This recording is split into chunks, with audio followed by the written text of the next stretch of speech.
Alright, hello and welcome. This is Final Fantasy VI Worlds Collide, a open world randomizer for Final Fantasy VI, in the vein of, if you've seen Final Fantasy IV Free Enterprise on RPG Limit Break, that's the same kind of thing we got here, except with Final Fantasy VI. So these are standard racing flags that we'll be running, so I'll be describing that. In all, Final Fantasy VI Worlds Collide has a huge variety of things you can do, including changing character sprites and having very wild different visuals and weird effects and lots of different quests that give cool rewards. But for the most part, these are simplified settings that basically have you running around fighting bosses and checking places in order to gather the 7 characters and 10 espers you need to beat the game. So I will describe more as we get started with it. So you start with 2 random characters. Characters have their set stats in standard racing modes, but they also have random abilities except for Go-Go and Lock. And that's very wonderful to start with this. So now, one of the main features of this game to make it interesting is that there's a feature called character gating that is used to determine progress in the randomizer. Similar to how many randomizer games, like especially your Metroidvanias or Legend of Zelda games, bar progress behind different items that you pick up that unlock areas, like finding a grapple shot or a suit or the morph ball in one of the Metroid games. Characters are what determine your setup here, determine what you can access. And so the tracker I have kind of shows what things are available for us to get based on which party members we pick up.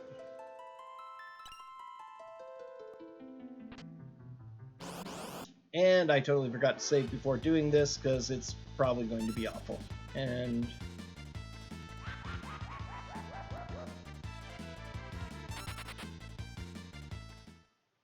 so I'm not going to get that Tiger Fangs, unfortunately, but not a huge deal. Bit of a mess up there. I usually supposed to save before doing that. So your random encounter items and your random encounter boxes in the game, or your monsters in a box, what they call chest or trap monsters in this, are all shuffled amongst themselves. The loot is randomized. It's a basic kind of item randomizer, with the exception of how the monsters in a box, because enemy drops are all the same, and technically monsters in a box come from enemy drops. So getting some decent equipment here. Can't open that chest because it's locked, and you can never get, technically you can never get what's inside it. You do get an item that's supposed to be there. Steals and drops are not randomized in the game. They are all monster drops and everything. For some reason, they've never bothered to randomize those for this, so that's one of the reasons why monsters in a box are one of the few reliable items you can get.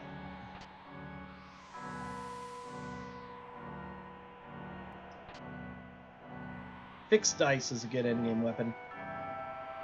So basically, the objective is to acquire the necessary tools and requirements to confront and defeat Final Kefka in his tower. In order to initiate the final fights, there are certain requirements in the seed. In a normal racing seed like this one, the requirements are to have 7 characters and 10 espers. And these are rewarded for completing major events in the game. And again, these kinds of events are opened up based on what characters you have. And the type of areas where you would find that, they're places you would find and recruit characters in the original game, as well as places you would find espers. Not in the same variety. For instance, in the vanilla game, you go into the Magitech factory, and in about 2/3 of the way through, right before the ending battle gauntlet, you find yourself confronted. You get 6 espers all in a row. They're spread out more amongst all these checks. Now, here in the weapon shop, which you need locked to open in the World of Ruin, you can come back here to get the Ragnarok Esper or have it changed into the Ragnarok Sword.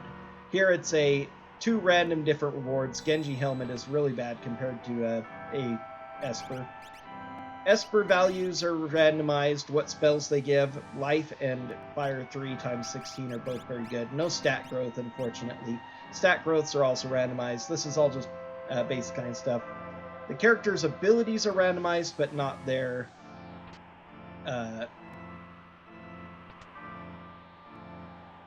stats in this mode. Though there are some flag sets that often have that. Now, if we're lucky here, 25 Cursed Shield is pretty awful, especially since I don't believe I got a ribbon or anything of the sort, did I?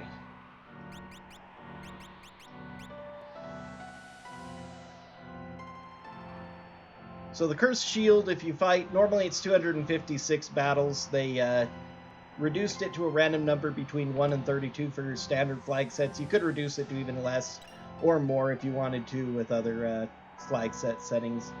But unfortunately, we rolled a 25. It's almost always towards the higher end, even though it's supposed to be 1 to 32. So I don't know how much... I just always have bad luck with that, which is unfortunate because Paladin Shield's the best shield in the game. It teaches Ultima as well in the vanilla game, but we are not going to be worrying about that here because... or rather, that is disabled in the randomizer normally because Ultima is way overpowered. So one of the basic settings that's usually on, unless you want a specifically easy seed, is to just turn it off in general.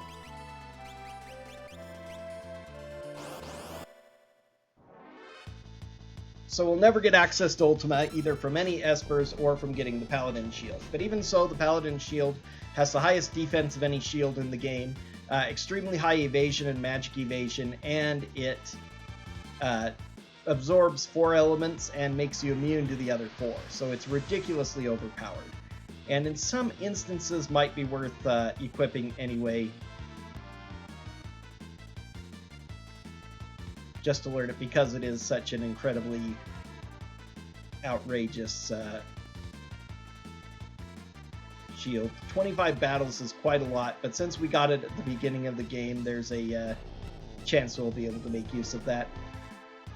So this is where you would normally find Gogo in the World of Ruin, be getting swallowed by the Zone Eater, which can be a slow process, can be a quick process. It's always better to do it with fewer characters. Might be worth it to swap to a single character before going down here. But because it is the one place associated with Gogo, it is the one check that is opened by Gogo rather than it being where you'll find him, as it were. And again, it could be a character, it could be a Esper, it could be just an item. The items are all considered endgame gear, but there are some that are, even though they're quote-unquote endgame gear, they're not items you can buy in the shop. They're not, like the Genji helmet that was the alternate choice for Locks, which I can go and collect that with the special setting in the randomizer if I get Terra. There's a place where a character will appear who will give that to you. Take it. Go ahead and get dumped down here so I can grab these 2 chests. Oh, Wing Edge is one of the best weapons in the game for Lock. Go ahead and throw that on right now. I found some decent stuff, but I haven't checked on it too much, but I know that Wing Edge is good for him, so...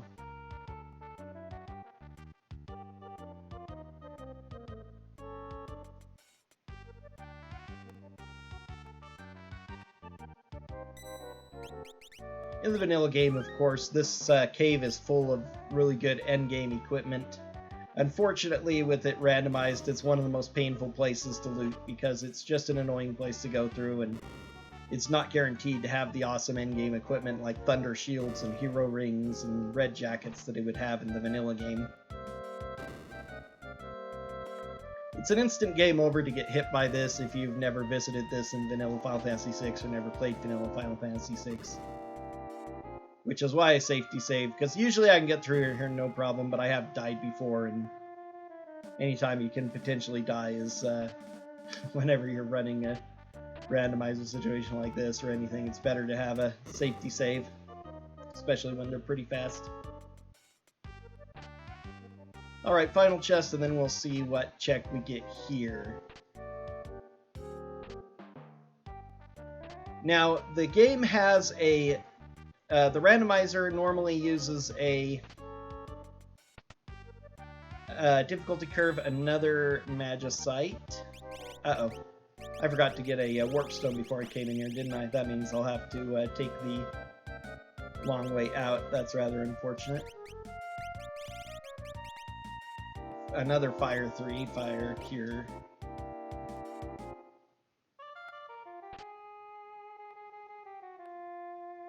It's a very long time since I've had to do this the reverse way.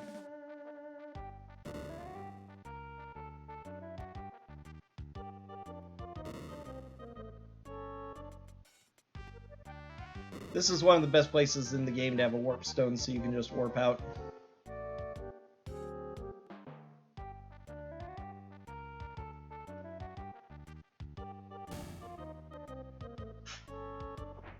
Because this backtrack is very annoying. There's actually a setting in the game to start, when you're setting your seed functions and all that, you can actually start with a certain number of warp stones so that you can get out of these checks more easily. Unfortunately, I'm using standard race settings and they don't give any, so... I have made the game slightly harder for myself now, because you use this to swap between World of Balance and World of Ruin, which is one of the neatest features of this, so... It's how it makes it truly open world. But anyway, the game has a difficulty scaling based on the number of characters and espers you've collected and dragons you've defeated. And so that combined total times 2 is the effective level of all the enemies. There is a little bit of variation per enemy, so you can't reliably use, like, the level safe... Okay, there's something I could have used to beat Aloe Bear, more or less. Unless he uses other spells. He does use non-death spells occasionally. The safety bit makes you immune to death magic, which is pretty nice. But so I'm only level 3, and the monsters that I'm going to be fighting, regular monsters and bosses, are all going to be the equivalent of level 8 because I found 2 quick espers. So there's a little bit of a strategy you have to use between getting free checks early. Can be very useful, and especially since they take a lot less time than doing ones where you have to fight through bosses. But if you do too many and you get to high level and you don't have the tools to deal with bosses that you've now leveled up because you've fought without them, things get pretty rough. Okay, dried meat is important because it is required to do any Gao checks that we get. I can buy super balls, which could potentially help me beat some of the early powerful enemies. I have a lot of good sellable weapons here. I haven't got that yet, so I need to see what pieces of armor my characters can use here. Hyperist would almost be worth just selling too. It increases vigor a lot, but it doesn't actually do much for damage. Okay, we'll grab a couple of Suval's, some Phoenix Downs for safety. I have a tent. I'll need to get some more later, but that'll do for now. There's a little bit of RNG in how much damage Super Balls do, but they ignore defense, and so it can deal several thousand points of damage. And so with 2 of them, I should be able to kill, hopefully, a whatever boss I fight next, which is likely going to be the boss in the tunnel armor spot, because that is the first quest associated with Lock here. I can buy snow mufflers. The Zarina gown nobody can use, which I found one. But both of them can use snow muffler if I get that, so nothing great here. Let's go ahead and optimize a bit. No shield for him. He's not even going to equip the... oh, he can use the fixed dice, though. That's actually pretty nice, too, because it will do a large random amount of damage. Pretty much unaffected by anything.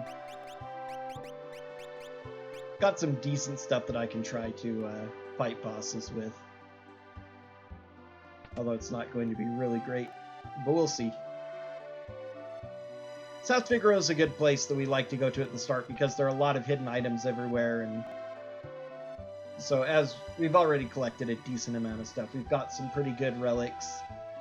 Fixed dice is one of the best weapons in the game. It's a little bit slow, but it ignores defense, ignores back row, which means I can back row as well. Regal Crown. You can equip the Regal Crown. Nice.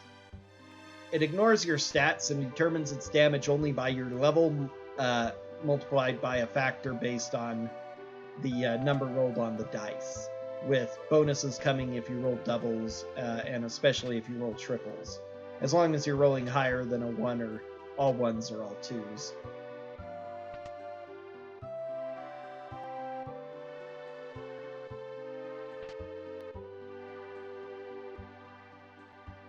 It also totally ignores defense, and it ignores other factors like an offering. If I get my hands on an offering, it will do 4 attacks at that random damage, which can potentially all be very high. And normally, if you equip an offering to get 4 attacks, it halves your actual battle power, so can greatly reduce your damage, especially if the enemy has a lot of defense. But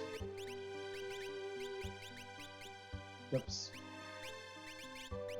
Not for now. I need to see if I can get a peace ring or a ribbon to make the cursed shield a little bit more reliable to grind out. I also need a third character. In the vanilla game, you can't uncurse the shield with Go-Go. I can't remember if that's a thing in the randomizer or not, so I'm not going to risk it. So Locke is the only person in my party who can uncurse it now that I know who can, so that's a little bit troublesome. Let me check the relics really quick and see if I can get a peace ring. It puts every status ailment in the game on you, which is pretty troublesome. The worst is almost every status ailment in the game. The worst of which is... let's see. Can't see what they do. I think Peace Ring is the only one that does Confuse or Muddle. Although, I can't remember if the White Cape does as well. It does Imp and something. Might be Berserk. But it might be, it might actually be Muddle. Might be worth taking a look at it after I come in here, depending on how this turns out. So the real problem with this seed is that my options for finding a character to open up more progress are kind of limited. If I don't find a character here, I'm in a bit of a pickle, because the only 2 spots left are the Kefka at Narsh event, which can give a character, but requires you to split your party in 2, so I'd have to have 1 character in each party. And then the... let's see...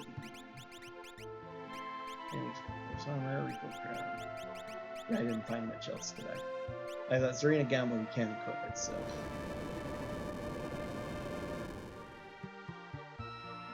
I hope I saved the game before coming in here. I usually do, but I don't even think about it. But this boss fight could very easily kill me. Phoenix Cave is the other thing I have access to with Locke, but it falls under the same category as Kefka and Narsh. I have to split the party in 2. Dullahan, I didn't drink from that, which is unfortunate.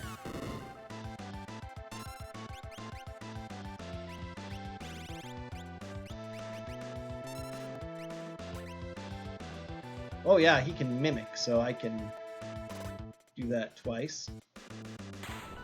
Alright, nice. So that's what Super Balls can do. Just totally random damage. I haven't used them a lot, but if they are totally independent of level, which they seem to be there, that's actually a pretty big deal. Good. Setzer will unlock a couple of things, including a free check. He will also give me potentially a character to equip the shield on...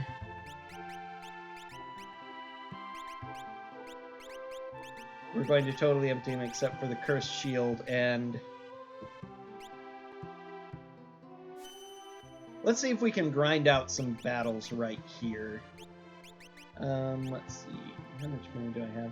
I'm going to go double check the White Cape real quick. It's been a while since I've looked at one. I don't get the Cursed Shield often. You have to get it with Locke. And usually I have a Peace Ring or a Ribbon, which I know Locke Muddle, which is the confused status in the game. So getting Setzer will unlock the check, 2 checks, well, technically 2.5 checks in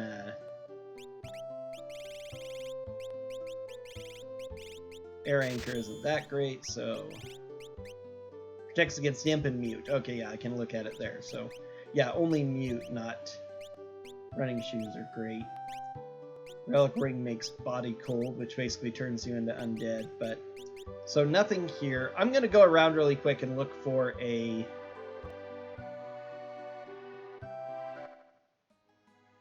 Hit places that have some items and look to see if I can find either a ribbon or a peace ring really quick. Because having a paladin shield would add a huge amount of safety to the game. 25 battles is a lot to get through, but it's early enough that I'm pretty likely to get them eventually. Pretty rough having the cursed shield on the entire time. But especially if I can find a ribbon, it's still doable.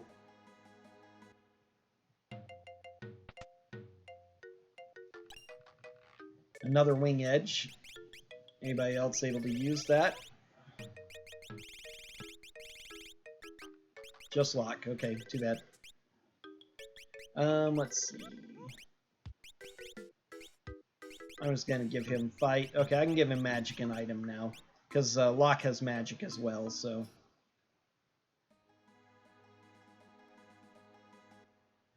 Everybody can equip their default equipment, plus there are about essentially every item is rolled at when a seed is generated for every character, and there's a 25% chance that they can equip an item they couldn't normally equip. So everybody can equip 25% more items than normal, and you don't know what they are. They're random. Oh, a flame shield. That is grand. Force, less defense than, but gives a lot of magic defense, which is generally more valuable. They did fix a lot of your basic. Let's see, not going to be any relics in this place though. We might find new places. No relic shops in this place. I almost forgot. Some okay equipment, but not stuff I'm going to bother with at the moment. Mega elixirs I can buy here for 46k. If I get a lot of money, I can also come back for more super balls. Gonna run back and check Narsh really quick as well. I didn't look at its relic shop, but now would be a good time to start doing it, actually. Of course, I didn't check light side Narsh anyway. I only checked World of Balance Narsh, not World of Ruin Narsh.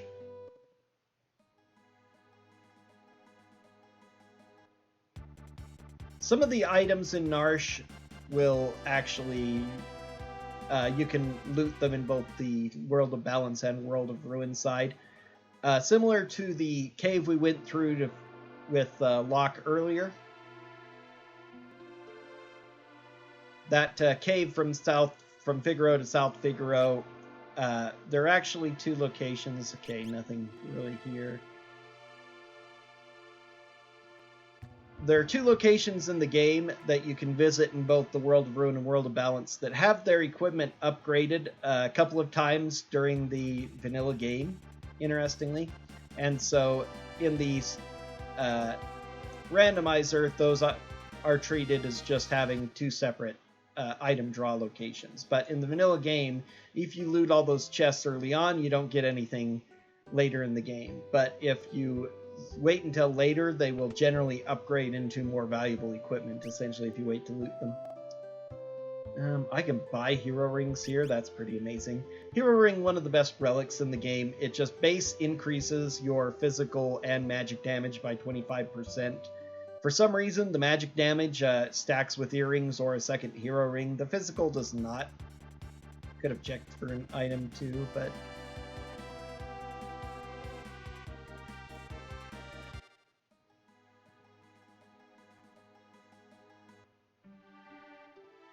We'll go ahead and check this guy really quick to see if he's cheap or expensive. 9,000 for a stone. That's kind of worth it. 9k is pretty low. It's more than in default, but it's a lot lower than... there are no relic... It was right here. Totally ignored it for just thinking too hard about that. It's 3k in the base game. Peace ring. There we go. Alright. So, you equip the peace ring, and I guess I'll give you a hero ring for the heck of it. which means that I can give him a Esper as well. So he can learn Fire 3. He won't be able to cast because he'll be auto-muted at the beginning of battle, but I should have checked that shop to sell something while I was there. Can I get up 9k right now? Nothing great here. Tax Star would probably be worth getting rid of. I could sell this other Wing Edge. Kind of feel a little bit bad about that, but I should find more than enough good weapons, and Locke already has one, so...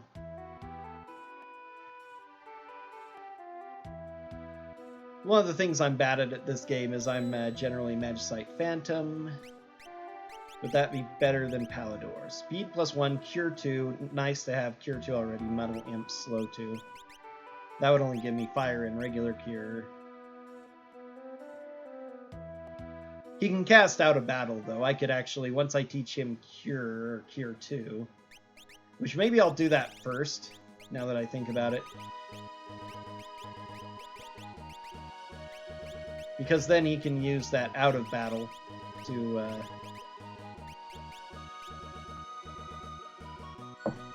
because he only is affected by Mute in battle, so he can do outside of battle fighting. So now let's head to World of Ruin.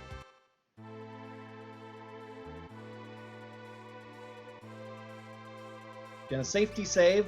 Now, Doomgaze wanders the World of Ruin. All the bosses are shuffled, so it's not guaranteed to be Doomgaze.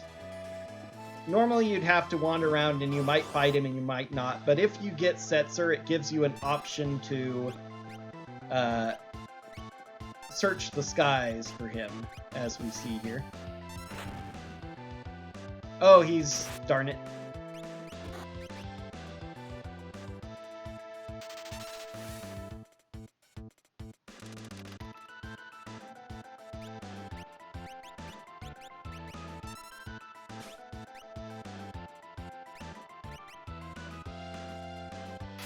Because I optimized him, it took off his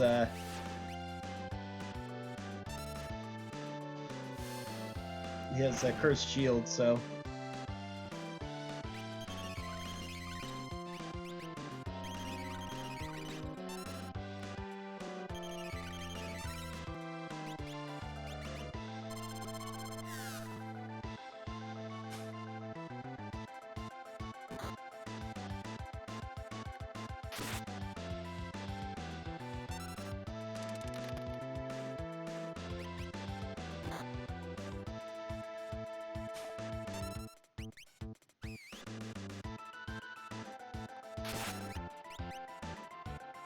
There, got a jewel ring. And that was the finishing blow. Nice. Knew he wasn't too tough, so I decided to save the other Super Ball I had for...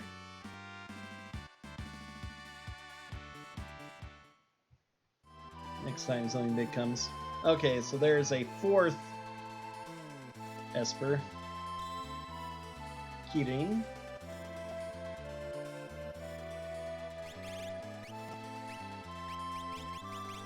Which has Bolt 3, Murton, Cure 2. Okay, so especially if we get this...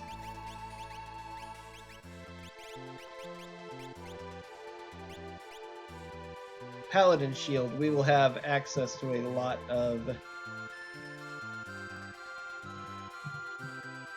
going to get a free heal. The World of Balance airship has a shop and a free healing place on it down a little bit. World of Ruin one is inferior, it doesn't have these functions. I guess logically he pulls it out of a burial spot, so...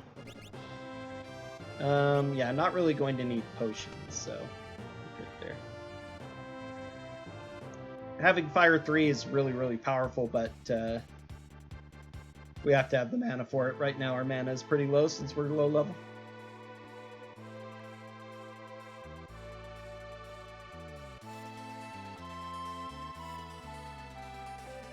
So this is where you would pick up Setzer in the World of Ruin. So this is tagged as his location, as well as the dungeon you immediately go to right afterwards, Daryl's Tomb. And here's Gao. We are not going to take Gao for now. Because now with Gao here, normally...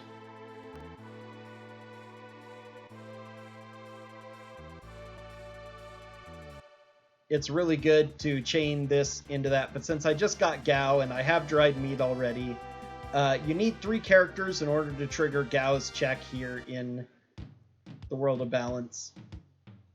So we're going to go ahead and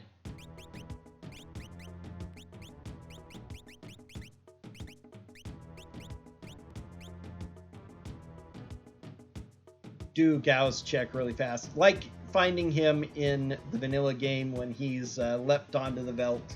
In order to get the Gao check, which is unlocked by finding Gao, you need to have only 3 characters in your party.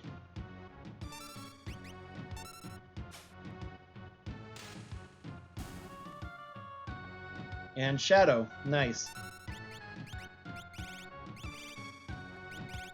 So now I need to find my dried meat, which is further up than I thought, use it on him, and now Shadow will join the party, giving access to a bunch more checks.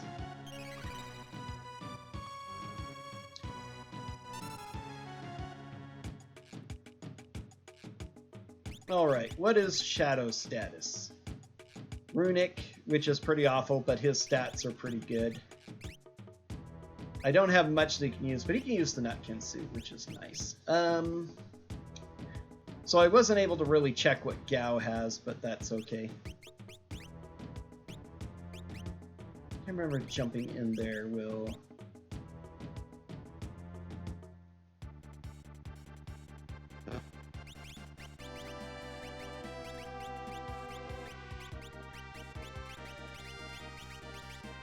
I'll check on Gao after we're done with the second Gao check here.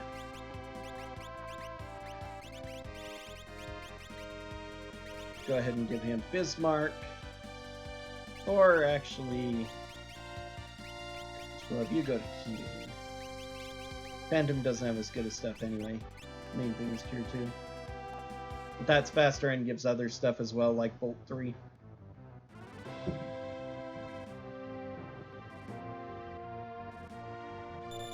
Now, I likely will want to... no, that's... alright, might as well check on Gao since I'm coming up here. He has Jump and Magitech. Yes, I definitely want him in the party. Alright, normally I think I would probably pull out Go-Go.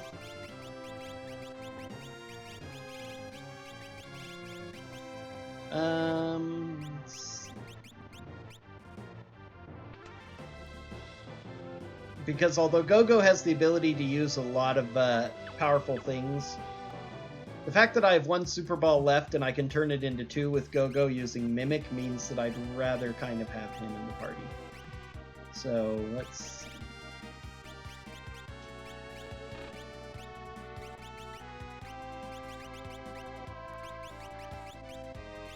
I'm actually going to put the Cursed Shield on him for now.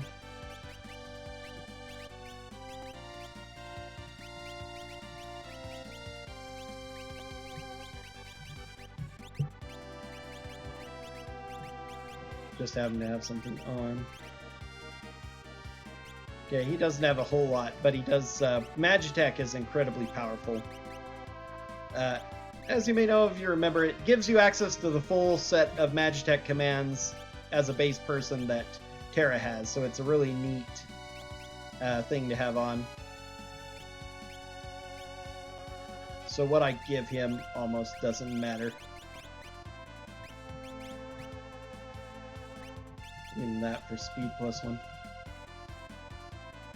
I can do Floating Continent. Now suddenly I have a huge amount of awesome checks open to me. This seed is going really fast. I'm also going to be slightly under-leveled, but that's okay.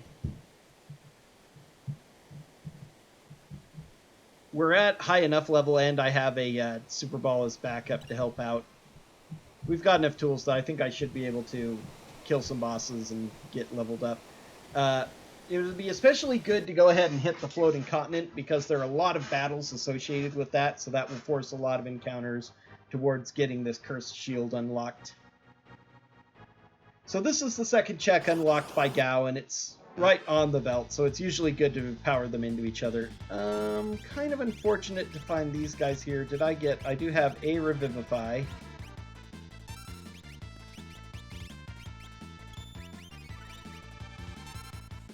Unfortunately, I don't have a lot of Phoenix Downs or Revivifies, but quickest and most reliable way to kill undead. I should get some Revivify drops from this, and it should...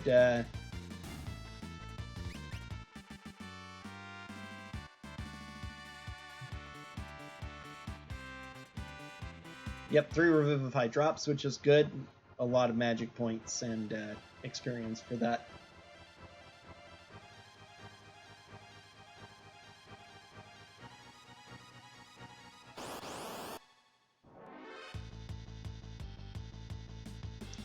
A little bit more difficult of a encounter here.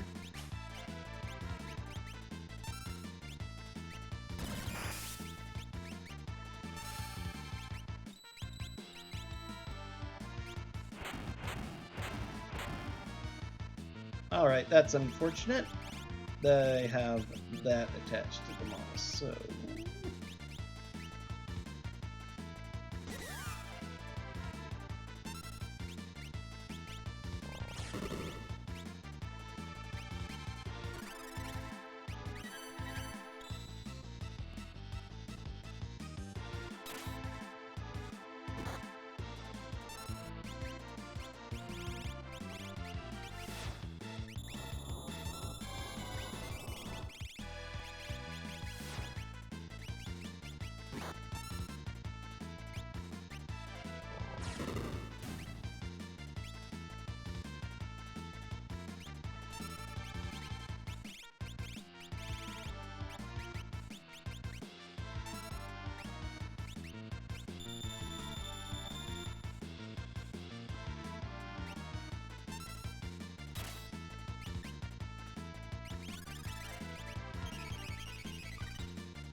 I could just run from this fight. It's a pretty difficult fight, but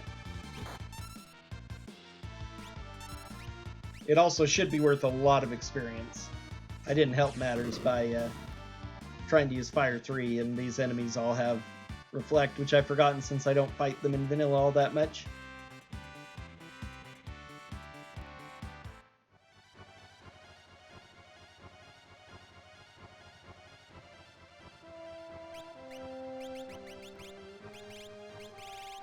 Okay, do I have an antidote? 1 antidote.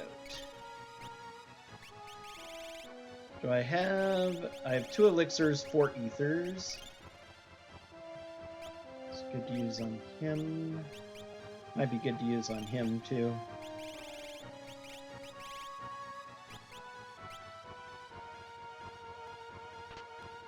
A tincture, which I could also use for mana.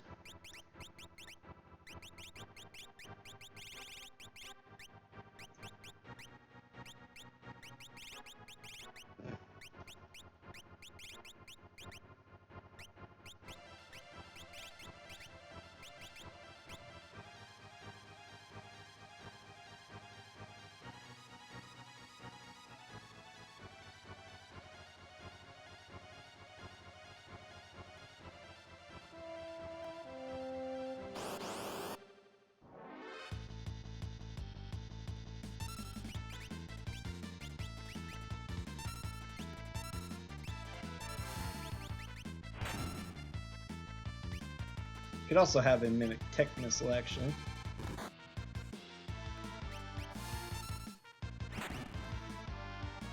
Although his stats are pretty low, so he doesn't do a lot of damage. The fact that he can mimic things as well as put on any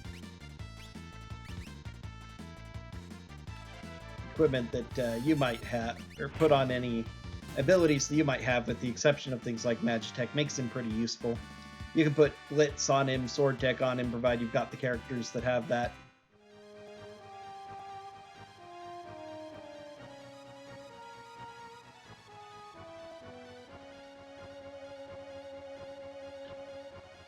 Alright, so that's all the battles that are here.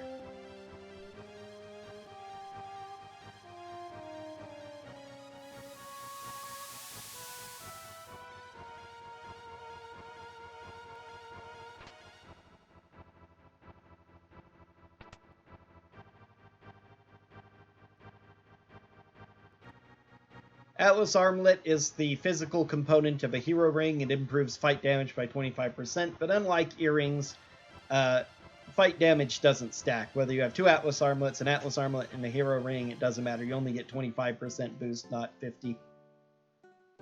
No character, if it's a character will appear there. So okay, it was the Esper Ragnarok, which has what? Merton times 7, so we don't need to really worry about it except for the HP plus 100%, which is a lot of HP. Let's go ahead and throw Bismarck on you next, Kirin on you next, and Phantom, yeah, throw that on. Up to level 19, which is pretty good.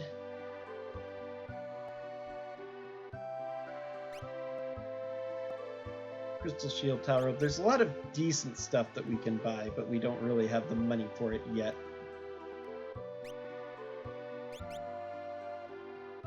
Time to get some, I actually need to start getting some more supplies. Don't need that many, but let's get some of those. Be nice to have had these earlier. Okay.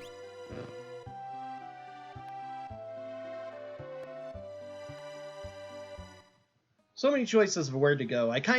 My desperation to get Gao's out of the way before I got more characters has kind of rendered,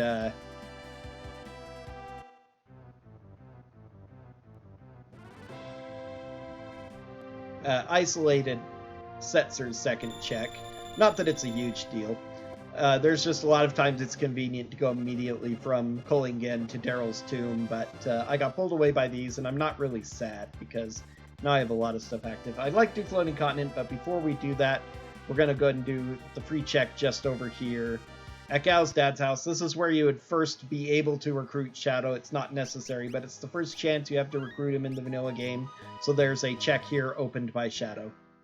And it's another character, Mog. Mog has control and natural magic, which makes him potentially very good as well. I'm going to leave him alone for now, but I might end up adding him to the party and leveling him up a bit, as well as Setzer here, depending on what we get. Anything more useful here? I still need some tents to spend our rest of our money on that. We're about to probably get a good amount of money. Too bad I never found a cat hood. The cat hood doubles the amount of money you get. It's a helm normally equipable only by realm, but if we had it and somebody could equip it, it would be pretty nice.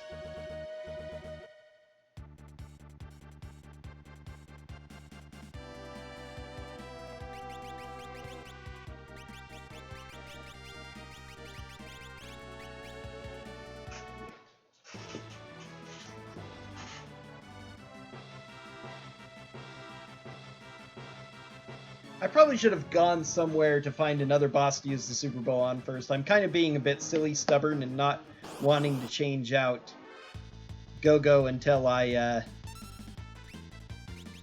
find a opportunity to use the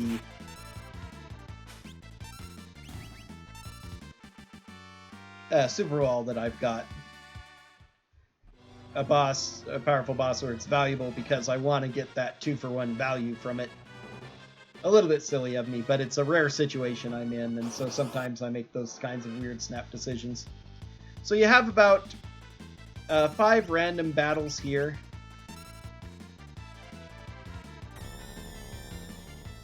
And now the way that random encounters, again, their difficulty level is actually...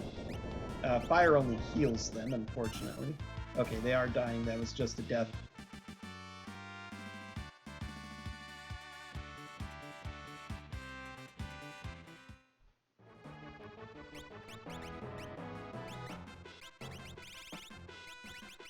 So again, we shuffle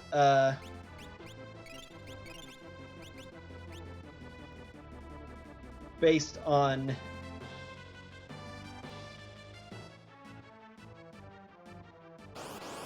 okay, that's the last one. It's reduced to 3 for the randomizer. It's like 5 normally.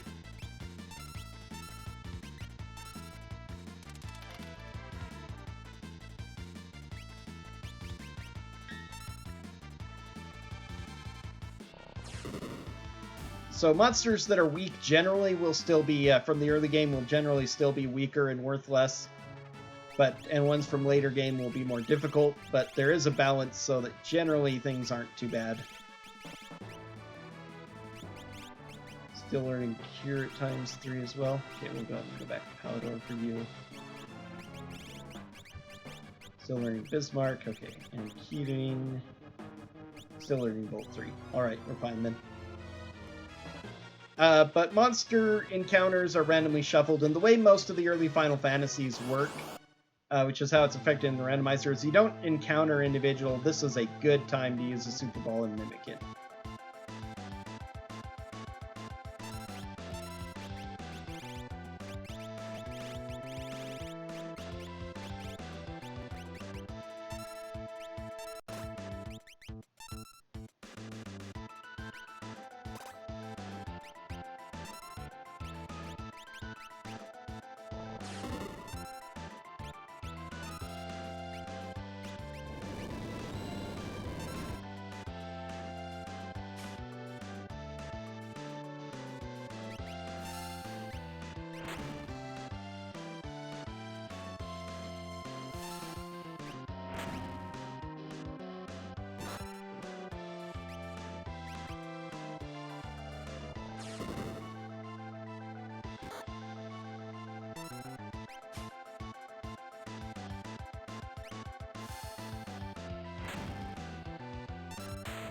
All right.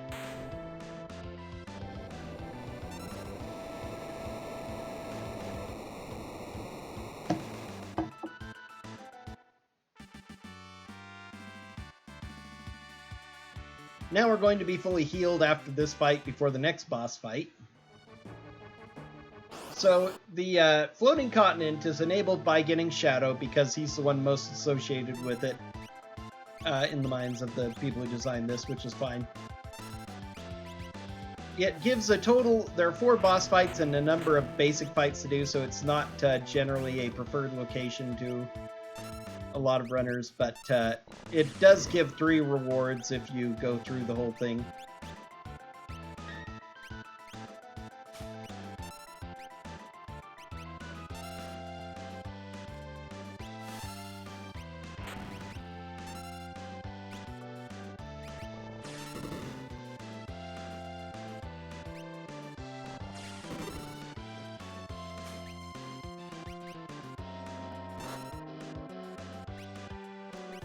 You get 1 reward after beating these 2 bosses and surviving right at the beginning here. It can be a character, an Esper, or an item. You get the Esper item from beating the boss in the middle, who would normally be the Atma weapon, and then you get one after finishing the floating continent, which is where you'd see Shadow appear.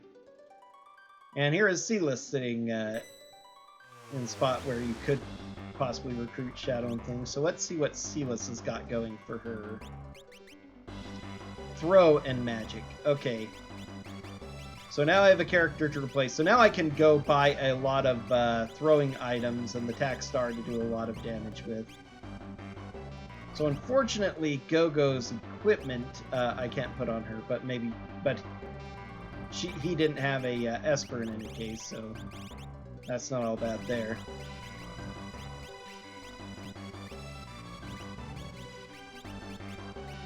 Okay, what do I want to give her first? Let's give her Cure 2, Merton, and Bolt 2.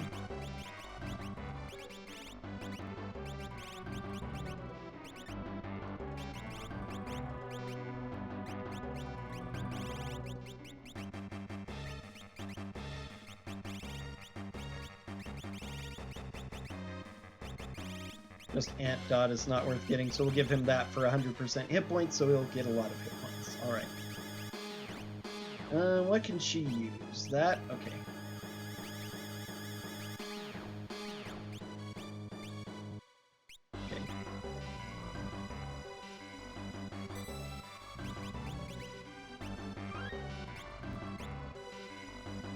So now I need to start collecting powerful weapons so I can throw them and or find a place where I can buy tack stars or ninja stars, as well as possibly some of the throwing scrolls that are called edges in this game, edges and schemes. PM Stalker, basic, easy, just worth some XP. There are 2 PM Stalker monster in a boxes in the Collapsing House in Zen and World of Ruin, where, yeah, of course, they're healed by that. Oh, I need to go, speaking of healed, I need to go use a tent as well. Do I happen to have one? No, I have Dirk, Tack Star, and cards to throw is all for now.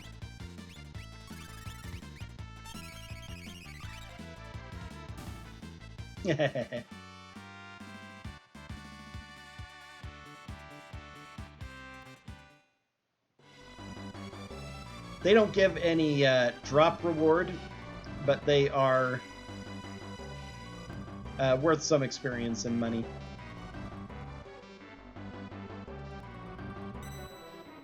Probably was foolish to come back all the way, especially since I need to buy some more tents later as well, but now's a very good time to use one since I'm still relatively low level, relatively limited in my mana pool, especially for powerful level 3 spells.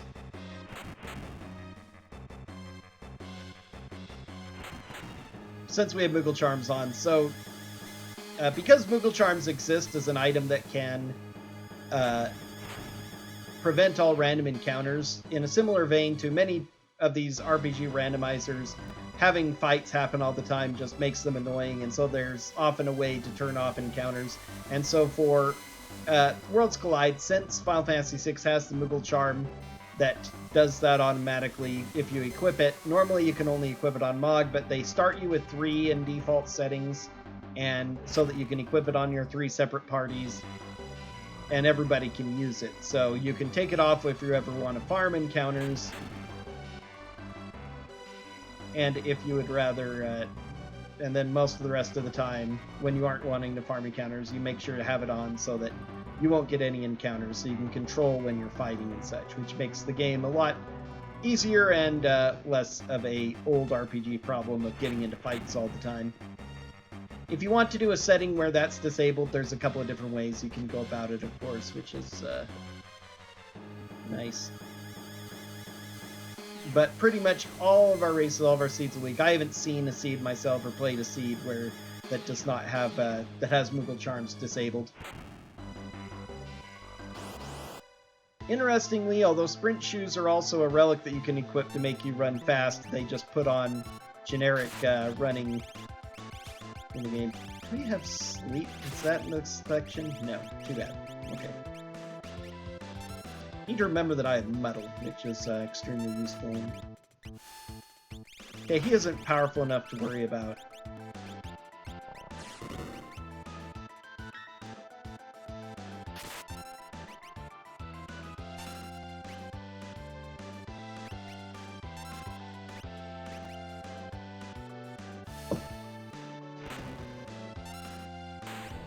Alright.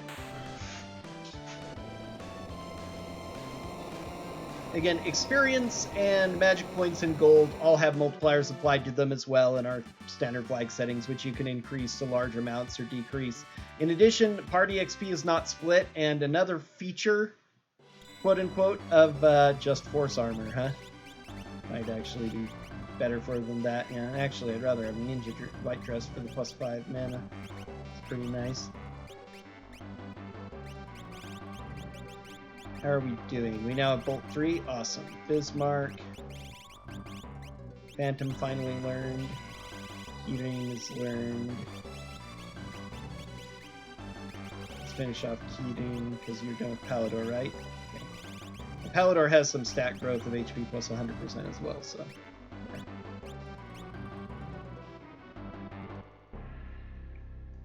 So bosses don't give EXP in FF6 normally, which is a bit of a problem, so another mode that's on in flag settings and very common is for bosses to give experience, so that you don't have to grind only on regular enemies, but once you're in a relatively good position, you can usually get all the experience you need from just killing bosses. And again, there are EXP multipliers, and EXP is usually not divided amongst the party to make it go a little bit faster. You're running out, so let's... Another common setting, but not enabled in the default race flags, is to have these timers like this running out of the world of the floating continent crashing timer turned off.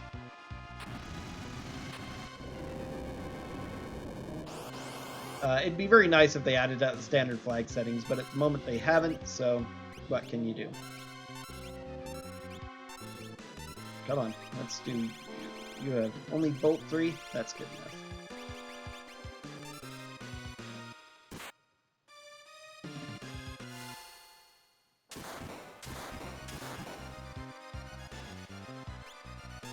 Didn't kill, really?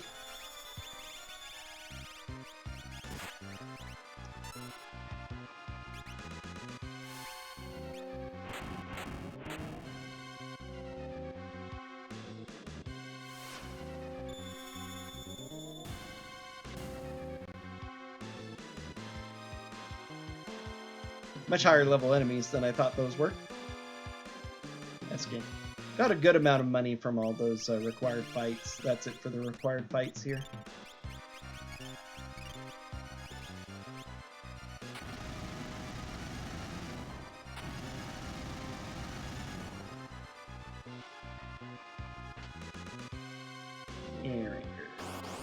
Alright, boss fight. Poltergeist. Oh, goody.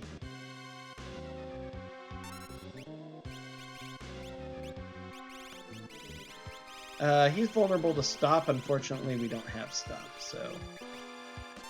Bolt 3s for this guy. And he stops us, of course.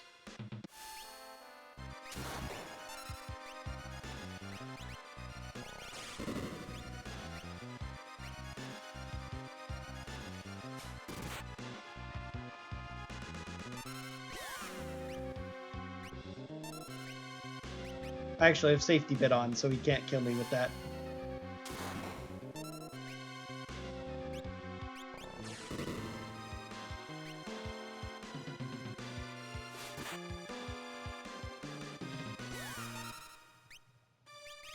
Go ahead and keep trying. Let's see. Do I have just a single tincture? I have 3 tinctures. Go ahead and tincture yourself, because he'll do more damage tincturing and then bolt 3ing than you will.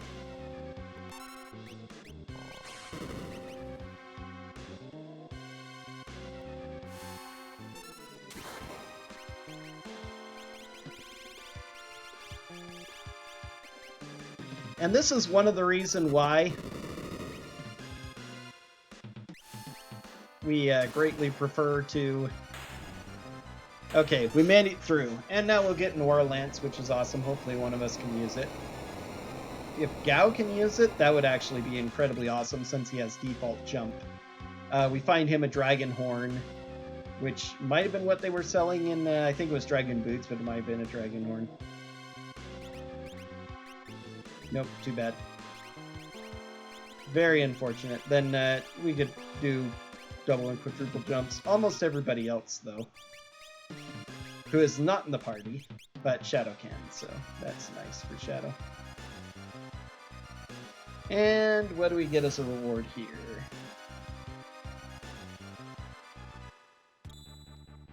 Magicite Terato.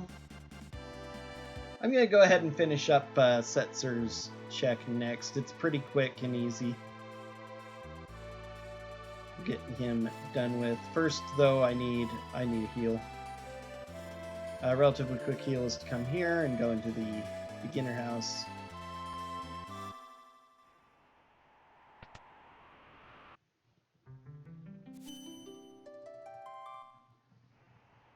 I also need to fully unequip the party and figure out if anybody else besides Goku and Setzer can use those fixed dice.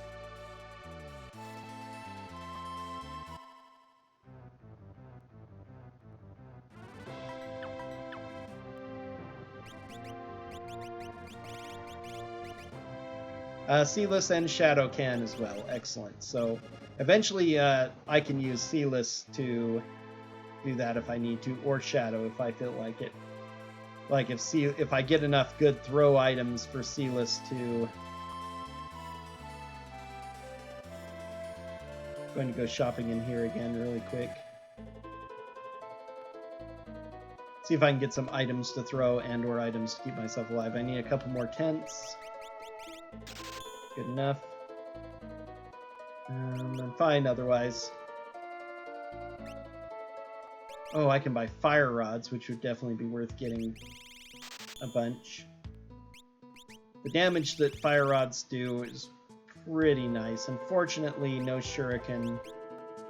I'd love to have really cheap shuriken or ninja stars that do decent damage when thrown that you can just spam. Although I have powerful enough magic, it's not that big of a deal, so I shouldn't worry about it too much.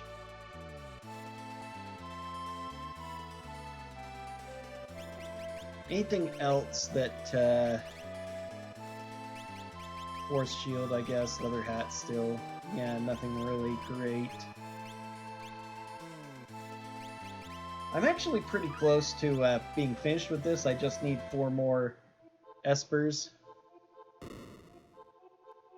And then I can confront Final Kefka, but I would like to have a few more tools. The fixed dice I need an offering for to really make it valuable enough to use in the final fights.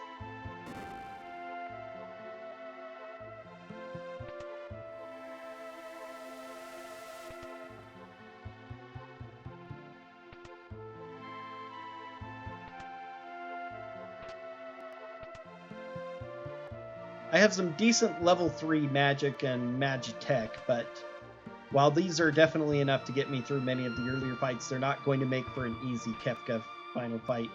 Having the Paladin shield will help, but I need to find 2 more anti-fire or wind sources so I could use Murton, and that would alleviate a lot of my concerns. Murton is pretty good to spam in the end game if you can just use it to keep part of the party healed and the rest immune to, at least. It's nice to have cure though. I've actually gotten like 5 straight seeds where I never got any cure magic, so healing was a real pain. But we have both cure and cure 2, so that isn't as much of a concern. Monster in a box here. Normally it would be the big whelk. Can't remember what they called it, with the dragon claw. It's Katana Soul instead, which is just what we want.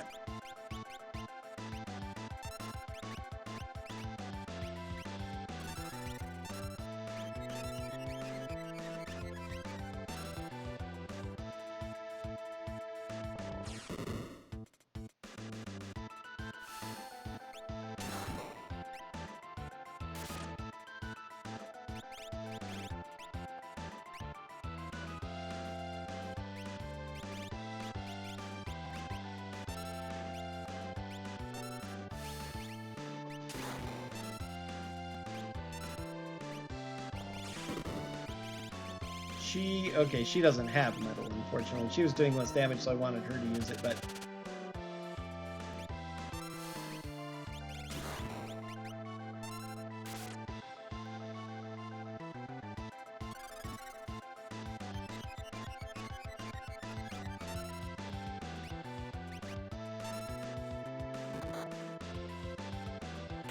Ha! Nice. Always cool when he does that to himself. Alright, so now I'm feeling good. I still don't have great stuff, but if I get this Paladin shield unlocked, I now have Offering and Fixed Dice, which is not super fast, but is very powerful, provided I have some levels.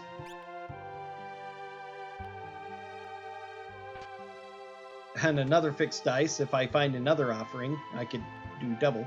Ice Shield sleeps here. That's good. That's another Murton immunity. Not a Esper, unfortunately, but what can you do? Let's see. 1 or 2 Fire and Bolt 3s will finish off Ultros at this point.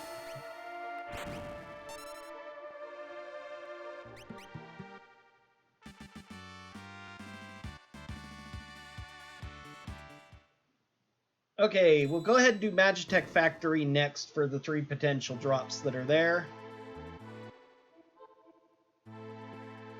Again, that's a pretty slow one because there's a lot of fights involved, but since I'm trying to get fights done anyway, as well as experience to be able to hit the end game, I think that it's a little bit justified.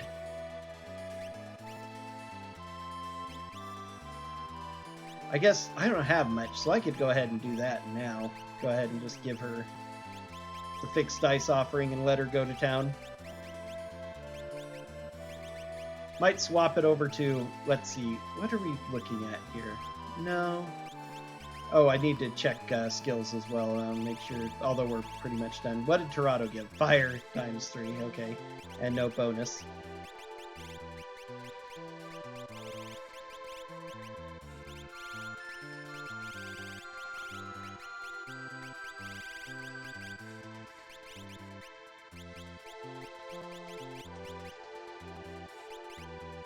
Okay, he needs Phantom. Or she needs Phantom.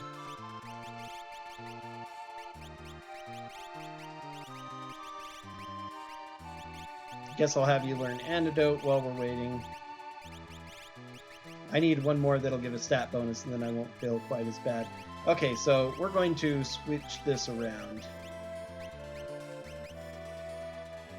Give her the Blizzard.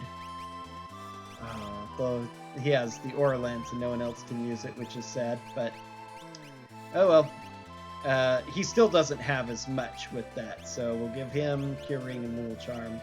No, you need to give him the offering, but she needs to put it on first. Hero Ring and Earrings, so she'll do more magic damage. He'll be able to use the offering.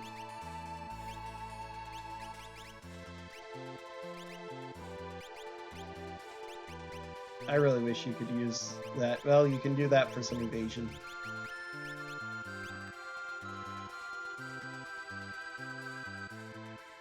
But since they're, again, very similar to the world of, or to the floating continent, the Magitech Factory that is unlocked by Celis gives access to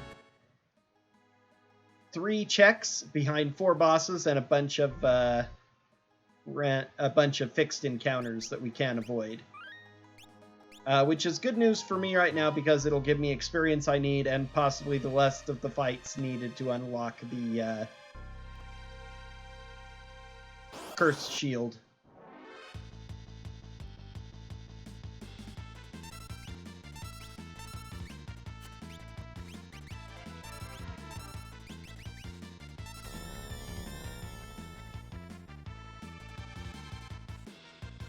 Because damage is dependent on level, it's better to have him with it as well. See, that's what we do. We roll a 15, we get 7k. We roll 13, we get 4k, and he gets to do that 4 times. Now it doesn't even matter if he rolls kind of low. Even a 10 roll, which is average, gives over 1,000 damage at his level, and that's only going to go up. And again, that penetrates defense, so it doesn't matter how high their defense is, doesn't matter what row they're in. So you're averaging 4k a turn, basically, at this point, with occasional bursts that do a lot more. Nothing really... Oh, wait. Wait. What did I just see?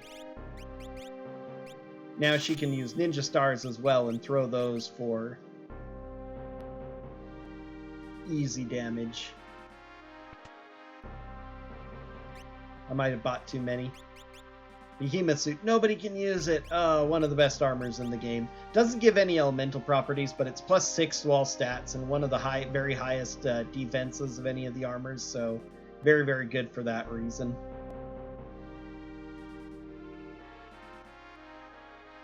If I find Realm or Strago, it's useful for them. One of the cool things about the Magitech Factory is there's only one possible... out of these 3 checks, only one can possibly be a character, so I have a good chance of getting at least 2 of the remaining 4 Espers that I need. In addition to everything else which I benefit from, specifically getting 4 bosses and a bunch more fixed fights to help unlock the thing here. There are also a lot of chests here in the Magitech Factory. As is usual, pretty random collection. I could end up with trash, I could end up with a lot of good items, but there are at least a decent amount of them.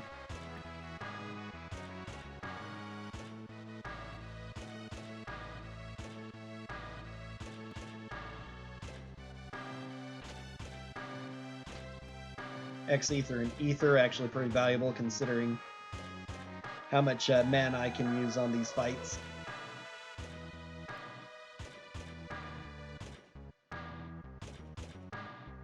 Where was that Mega Elixir at? Was that in Culligan Lightside? I ought to buy a Mega Elixir before confronting Kefka if I don't find one. As in, don't fight the Magimaster or find one in a chest somewhere. Because a Mega Elixir is very good to have for the very final Kefka battle, since he starts out with Fallen 1. It's generally safer not to immediately attack, but wait for him to use his starting Fallen 1. Immediately Mega Elixir puts you back in... Oh, Genji armor. That's good. We'll put it on Seedless. She has the White Dress, which has better stats. We'll put it on him for now.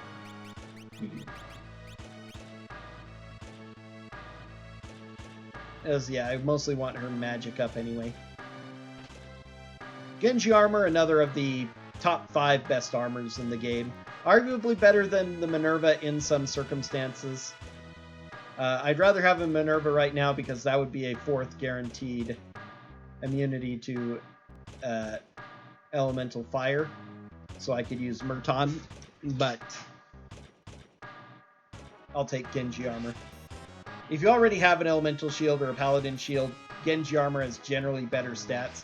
The other thing Minerva does is increase your magic point pool, which is actually fairly decent in the randomizer since you're not likely to grind up to the level 60 or so where you get close to 999. And we got the free heal, so we're fine.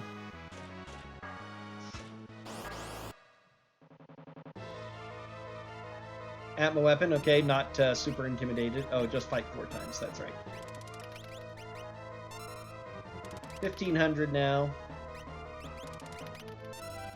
Ew, pathetic roll.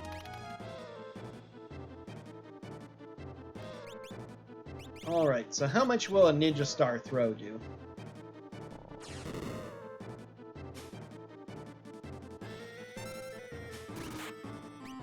$2,700, not bad. Quasar, yikes.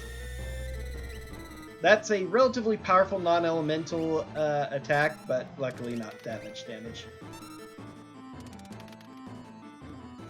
Come on. Better rolls. There we go. There we go. That's what we wanted. And there's a kill.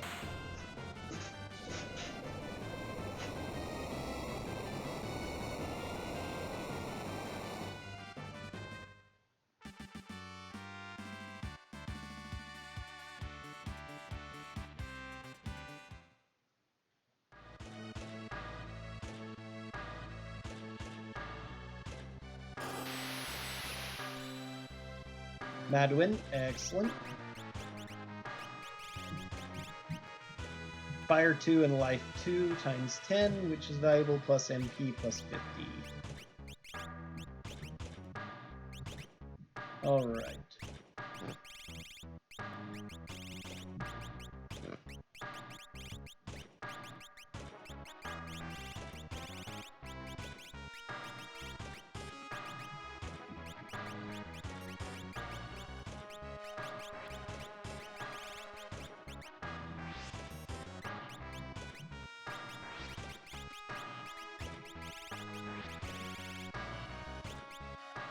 Okay, would love to start getting her some more hit points as well, because her hit points are really lacking compared to the rest.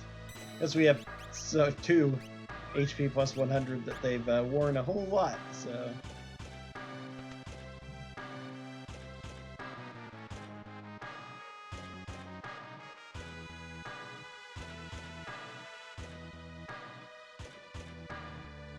Okay, final chest in here. The chests are front-loaded. The fights are back-loaded, so a lot of people will do maybe the first check, maybe the second check, and then take the quick voice out. Okay, here's a behemoth suit that I won't be able to use, so whatever.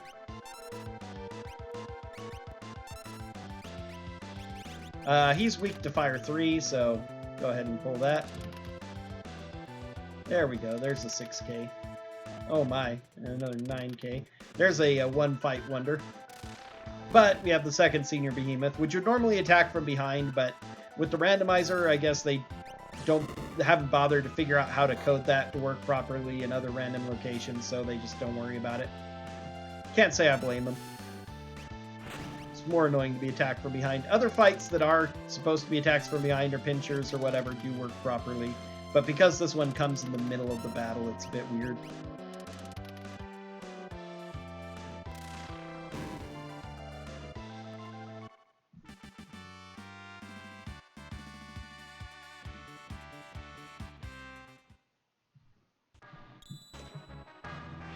Fenrir, very excellent. That's will help out in the final Kefka fight. And it gives Mute as well, which will also help in the final Kefka fight. Let's give that to... Oh, I'm still learning Cure. We'll give it to you really fast to learn Mute, because it looks like you're going to be my primary caster.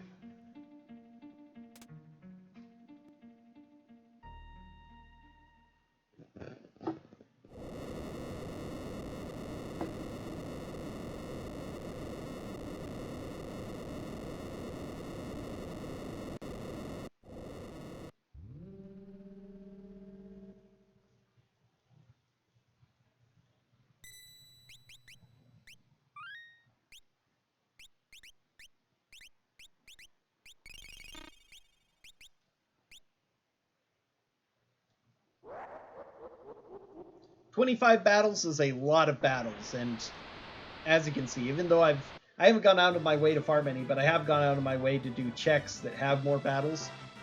And I still haven't uncursed this cursed shield, so a lot of people won't bother with it at all, but starting with Locke makes it worth it to check out. You can just attack them.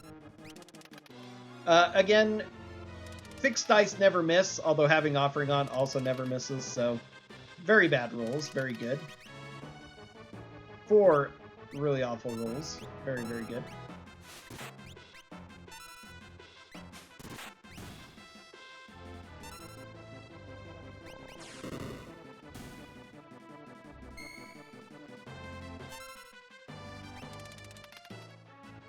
I say that because these are enemies that are normally found in Mount Zozo, and of course the next 4 are all going to be outrageous. Hooray for RNG!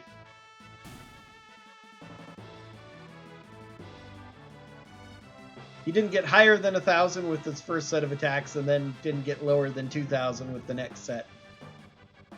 That's the kind of thing that happens. Still, the amount of damage that pumps out is absolutely unbelievable when you get lucky, so...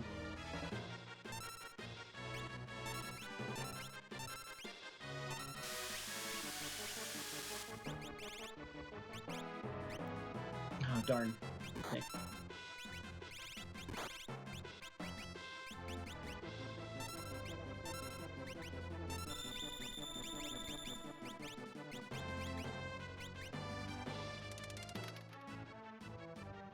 Okay, 1 down. Probably not down yet. Nope, it is. Okay. Unfortunately, she's still almost dead, so...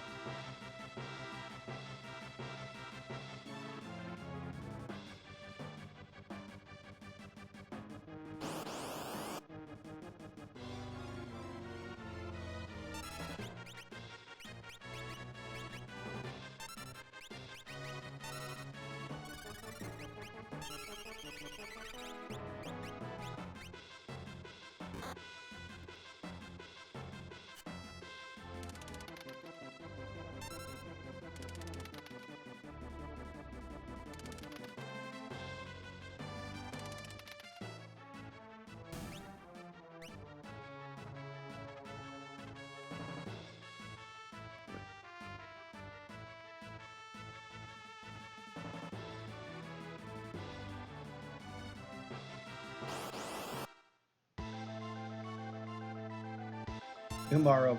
Well...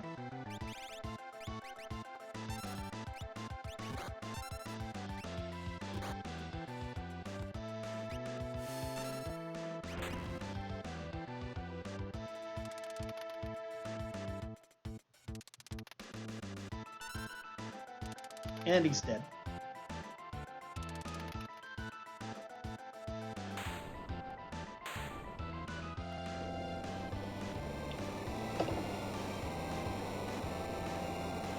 Once you get above level 32, Atma Weapon will start to do more reliable damage than the dice. as well as being faster attacks, but the sheer amount of damage that it can pump out at relatively lower levels is pretty awesome. We're actually going to be fully healed before this next encounter, so... darn character.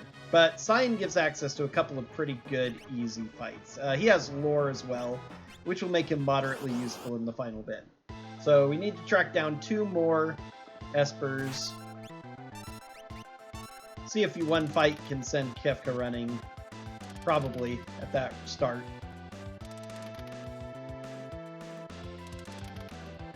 Not quite.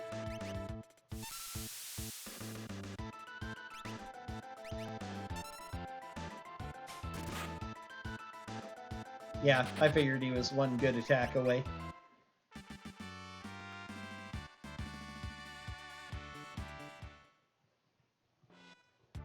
Let's see, what are the quickest checks that I still have access to? I actually can do South Figaro. Savin gives access to a couple of pretty quick checks as well.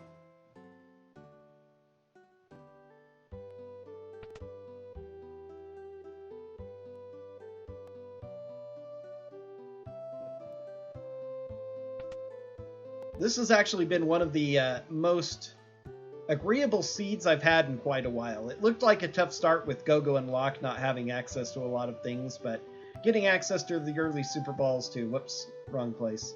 This room right here is where her check is. And Magicite Seraphim, good.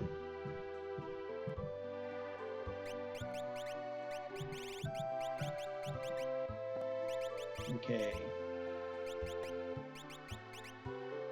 Let's go ahead and go back to Palador, because, let's see, Scan and Doom. Doom is actually really good to learn.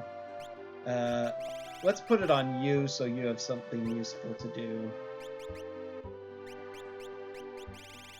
Go ahead and give you Fenrir, and give you Madwin for life too, which is handy. You actually need to learn Fire as well. You haven't yet. That's funny.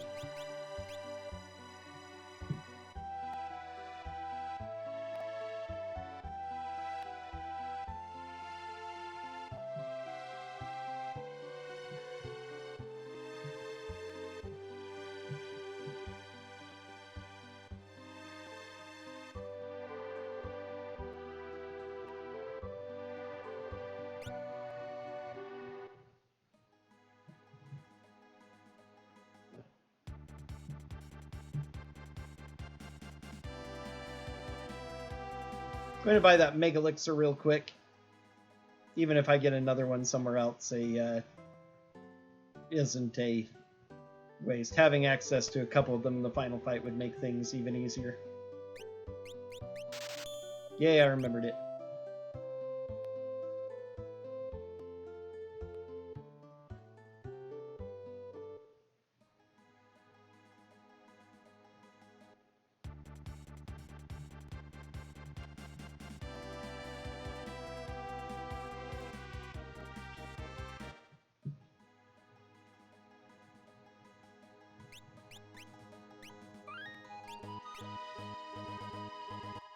Level is pretty good now.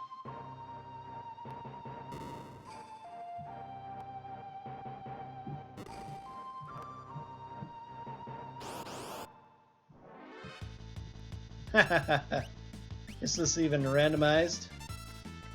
This is the boss you would fight in this location, and he's probably already dead. One of the easiest bosses in the game. At higher levels, which he will be high level, his axe attack can do a decent amount of physical damage. But he's in the back row, so it's halved there. And he has decent enough defense.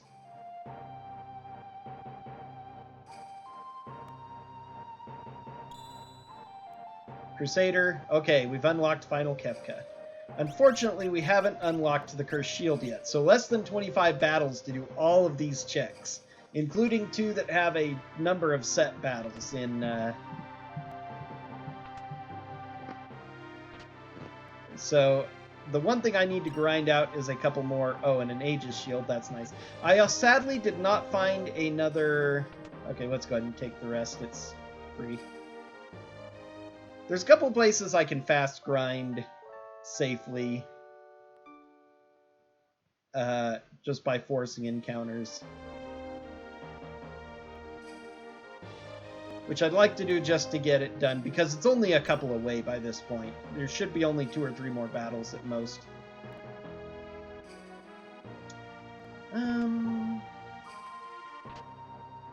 Thunder Shield. Okay, that's it. Now we can do Murton strats as well. That's pretty awesome. Glad I decided to go ahead and check these once we get Paladin Shield unlocked. So with that, I'll be able to pretty much skip everything in Kefka's Tower. There is a option available in some flag sets that isn't here, where you can skip right to the statues and only fight the last 4 battles. But that is disabled here in... But that isn't in standard racing seats. There's no option for that, so...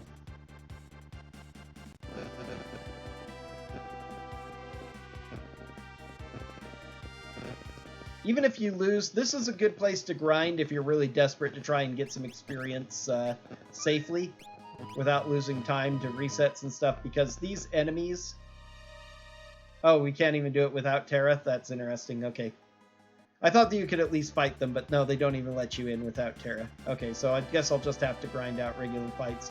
I've unlocked a free heal here, so we'll just go ahead and do it here. Let's see. Relic.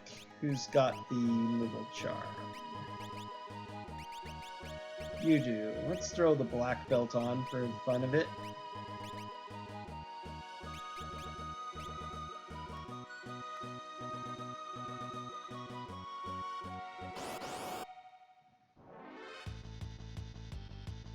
Rontars. Relatively difficult, but...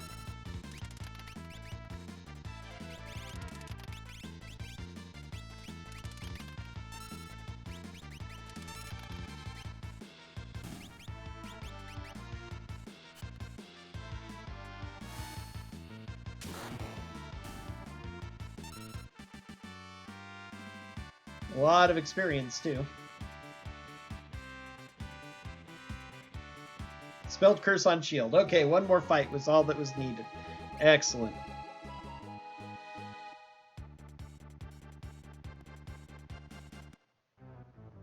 So this will be one of my fastest seeds ever for this. Really good racers of this, people who race regularly, can get incredibly good times. Be much more efficient than me at much of this, but... Okay, so now that he's got that equipped, he has plenty of good magic too, doesn't he? Okay, so who does not have a Thunder Shield? We have an Aegis Shield too, which is cool, but having these for immunity to Murton is more important at this point. Never did find a better hat for her either, but we have enough good stuff that even I am feeling unusually confident.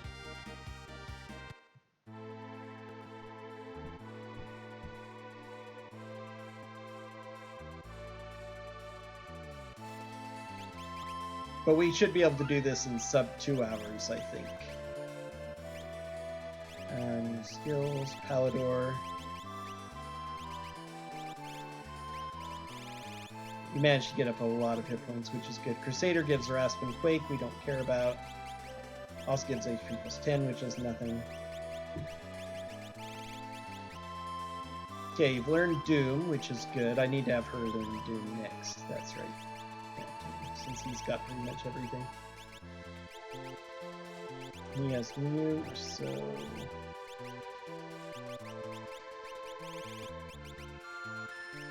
give him Mute next. Give her Doom.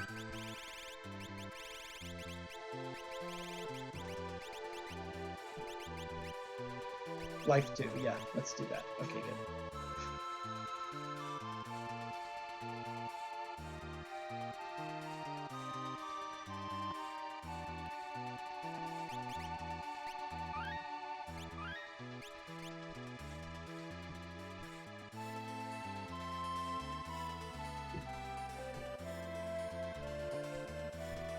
Alright.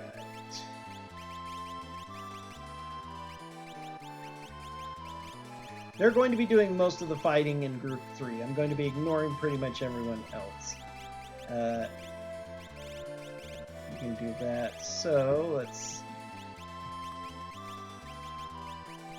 Hopefully this one boss won't be too troublesome. Alright.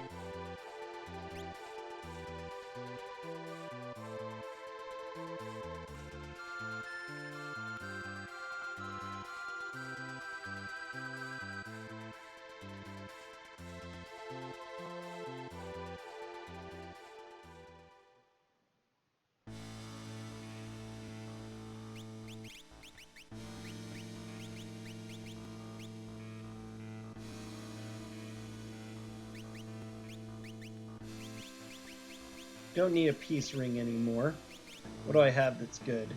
Atlas armlet to attack with. White cape for defense. That's probably the best one. Also makes him immune to mute, which will be useful.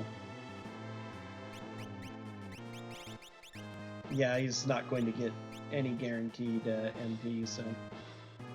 Alright, so there are a lot of good chests here that might or might not have good stuff. Of course, this is a randomizer. I'm going to be ignoring almost all of them.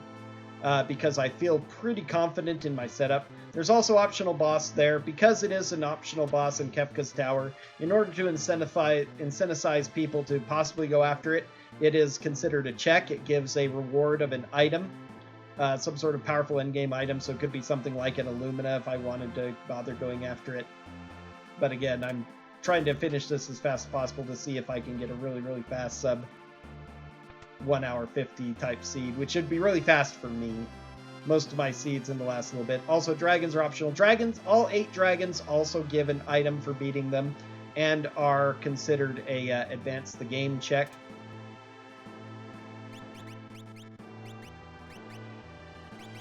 And I'm going to give him this Moogle Charm. Atlas Armor, I guess, although I don't think it'll do any good. Because I'm going to... Well, yes, the Aura Lance. Maybe I'll keep him with that. Does he have magic? Did he learn any spells? No, I never gave him any spells, so yeah, we'll do that then. He's not going to do a lot of damage with his fixed dice, but it's better than nothing.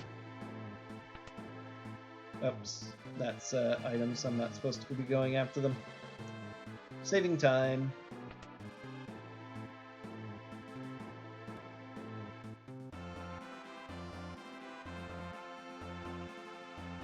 I've been feeling underwhelmed most of my last few seeds, but this has been pretty fast. This is a required boss fight. There is a glitch to skip in the vanilla game. It's normally disabled in the randomizer, so but by swapping party members and stuff. I've never bothered to learn most of the characters swapping to ignore people. Alright, very good annoying boss fight.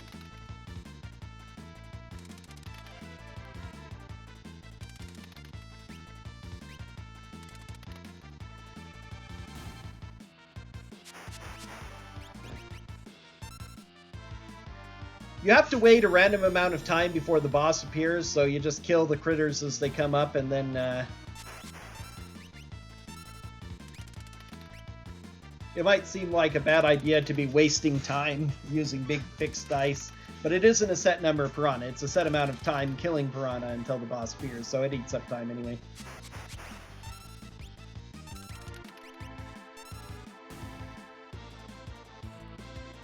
Boy, their HP is really low. A 156 fixed dice killed it. Seriously?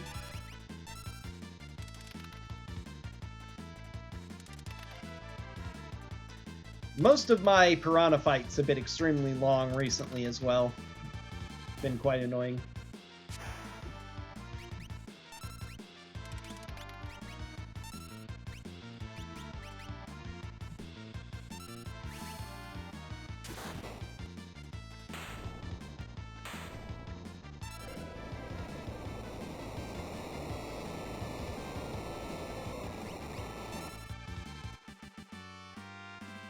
Okay, 1 of 5 required fights down. Wonder how many levels that gave Sets are only like 5, I think. He was at 13, maybe. Maybe it was only 3. Less than you'd think. considering it's 11k. Too bad I didn't have an experience egg for him just to buff him up.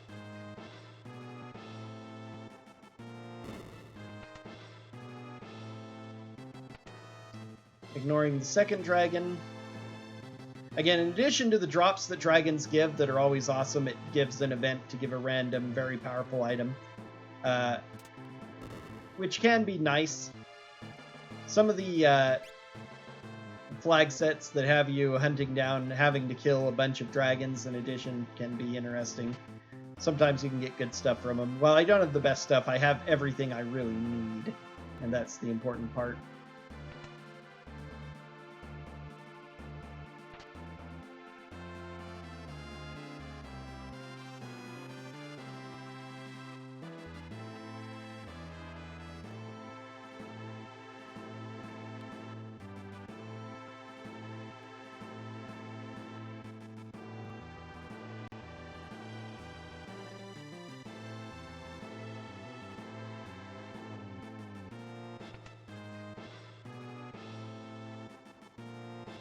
Okay, this is an important choice, left or right. Left makes Party 3 take on the final the double set of bosses, take on the Guardian boss, or what the boss that's in the Guardian place. If you go right, it'll be the middle group. If you come in here from the statues, it is the middle group that starts in the middle, so they're the ones who have to take on the Guardian, which is something I always forget when I do seeds with Kefka skips. Kefka Tower skips. Because I'm so used to... in the speedrun, this is what they do as well. Since you're forced to fight the Inferno boss fight that was Rizopaz for us here, in the speedrun, they always go left and focus all of their power in the third boss fight and then just come up with ways for the other two parties to cheese a single boss. So I've gotten that used to Party 4 needs to be the most powerful, but... Okay.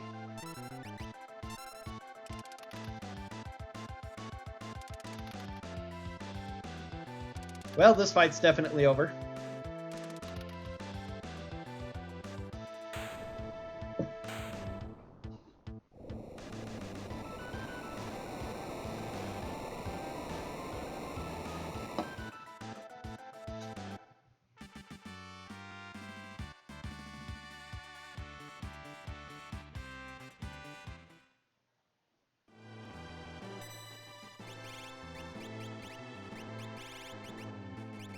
Alright, learn what she needed to.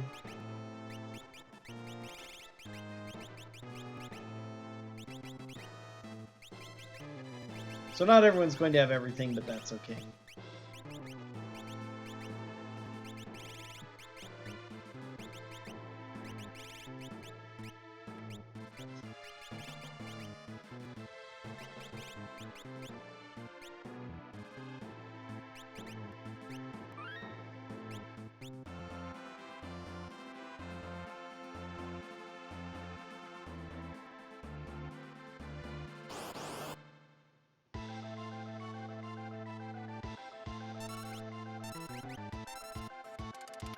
Okay, good. As long as he actually rolls. Come on.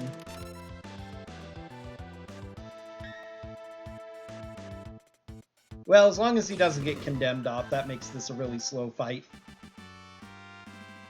We actually got a counter cancel there, which was nice.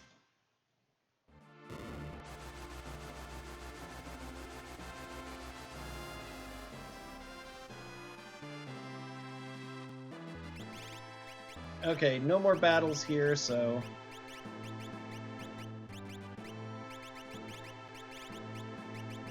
We'll give you Fenrir, and that's the only one that actually matters.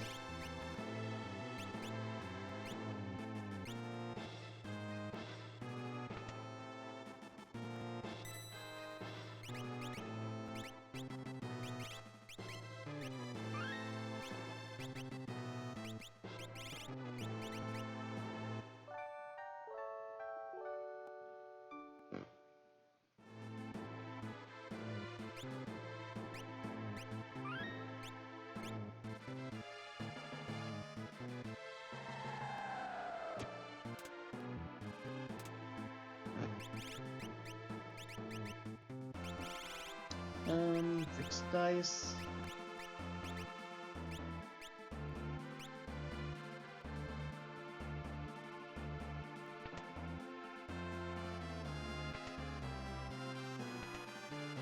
Now he can actually offering fixed dice down if it's something that we can't beat normally. I have Quasar as well. So here's a good time to use fire rods.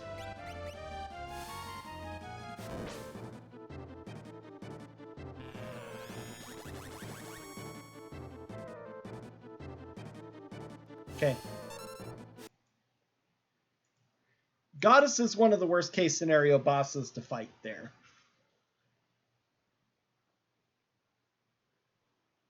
Luckily, I have ways to deal with this.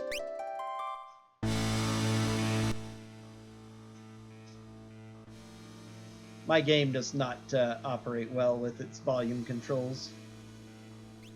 Okay, we are going to go ahead and empty our equipment for now.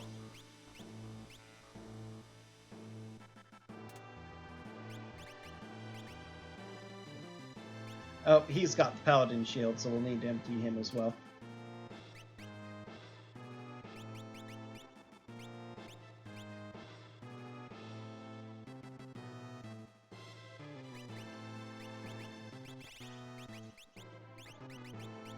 Give him Thunder Shield. Give him Blizzard for increased magic power. And one more thing, let's see. We don't have them.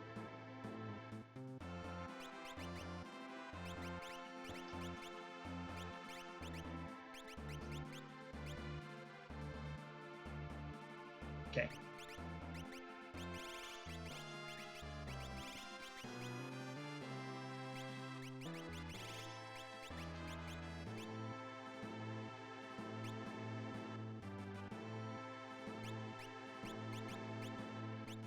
It actually doesn't matter because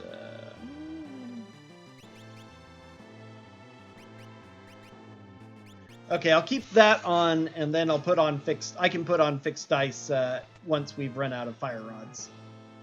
That's the strat here.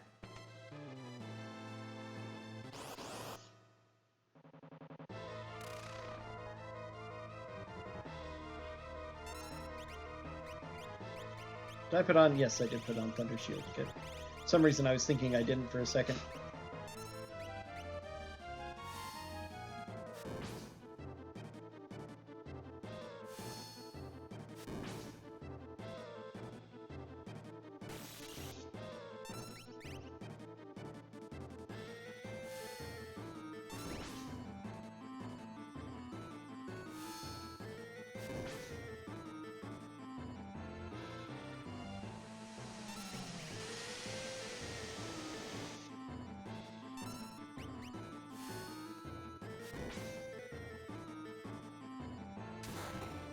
Thanks for the heal.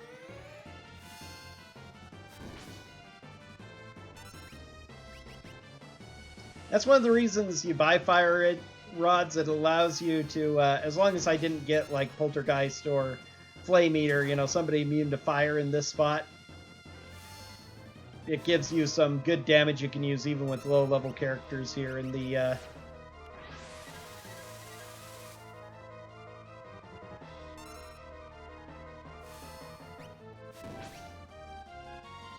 She should be close to dead. So that's like 20k damage we've done now.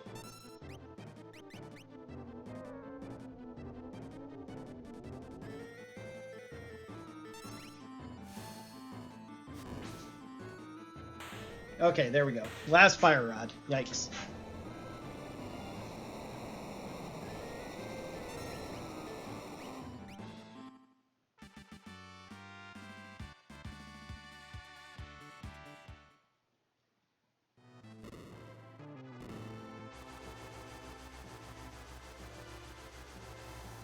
Extremely efficient number. Everything I had money for when I found them in the shop. Turned out to be just enough.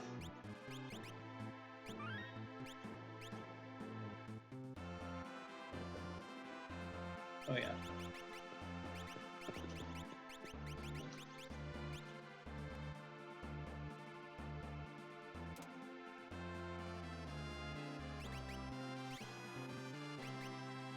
Rather wing edge, honestly. Let's see.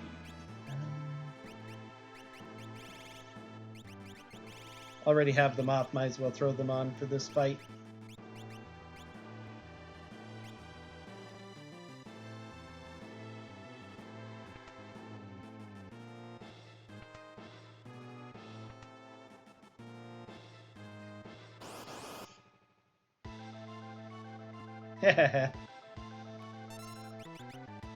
Talk about anticlimax after dealing with the last one. Do you have anything useful?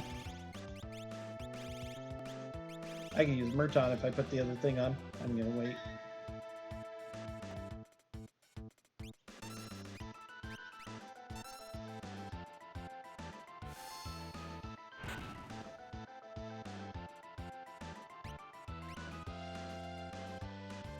Nah, I should have pushed to kill him first. Oh well.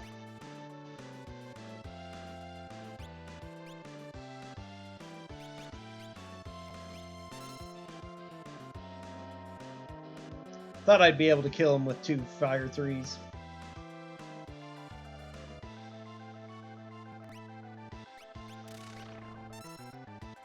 Guess it'll take a 3rd.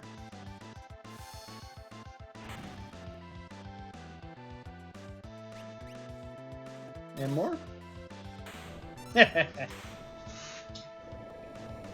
Alright.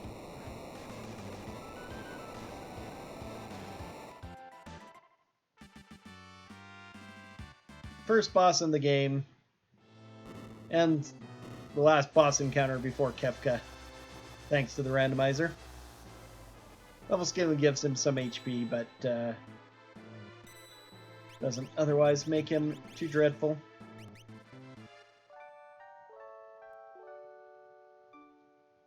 Okay, Locke is mostly going to be a utility character. So we're going to go ahead and go back to White Cape and... I guess safety bit doesn't... I don't know if there's that many attacks that automatically hit, though. There aren't too many muddled hits either, so we'll just do that just in case. I don't have anything else that I can do with them.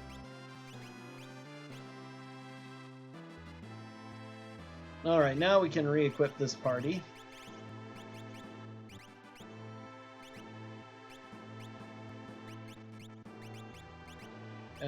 Let's white dress and Nutkin suit. Should I go for one more magic power of Thunderblade? Nah, the +2 speed is probably better. Actually, I have a bandana, huh? Nice. Okay, and Flame Shield.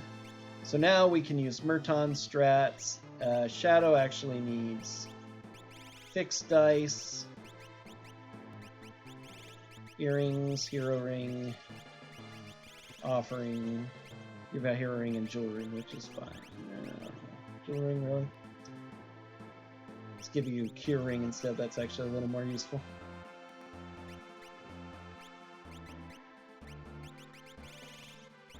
Fenrir, Phantom. Guess that'll be good too. Throw that on just in case I feel like I need it. But we have a lot of tools, so we should be fine here.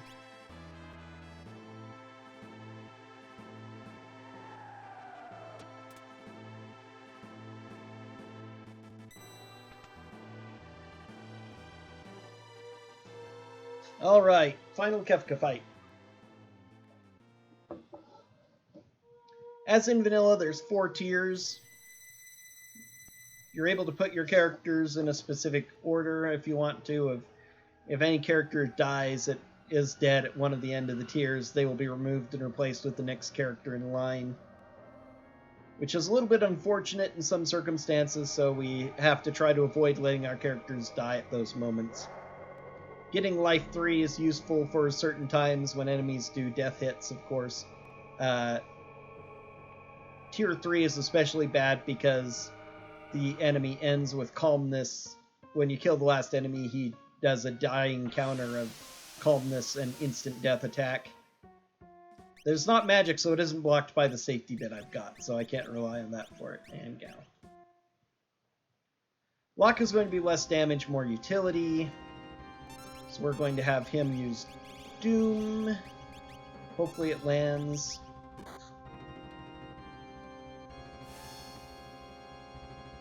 Did not. Only a couple of characters have Doom, although X-Zone works too, so...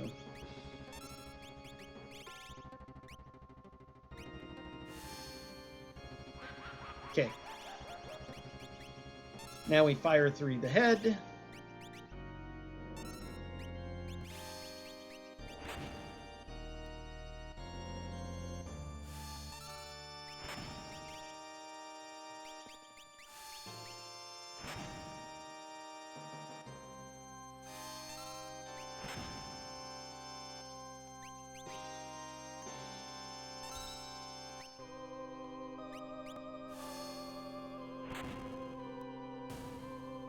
All right.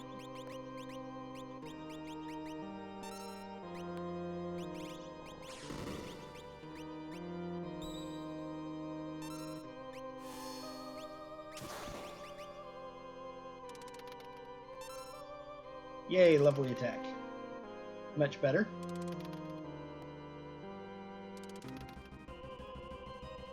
Okay, still more damage than pretty much anyone else has done so far.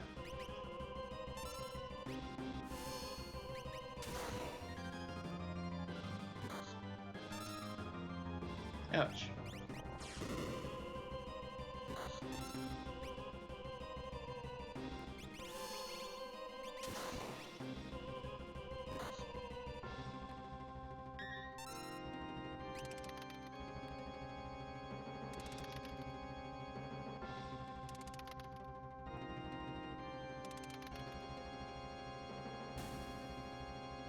Okay, there's the finish.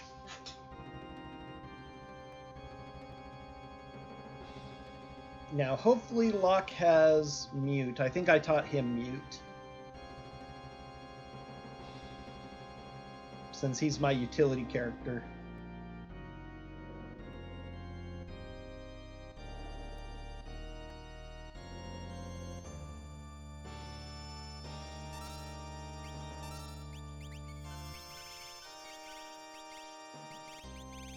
I did not teach him mute. Okay, he can cast Doom on the middle section then.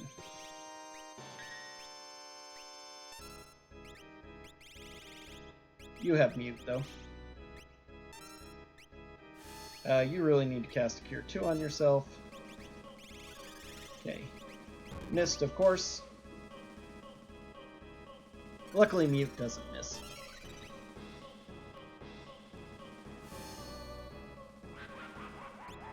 Okay.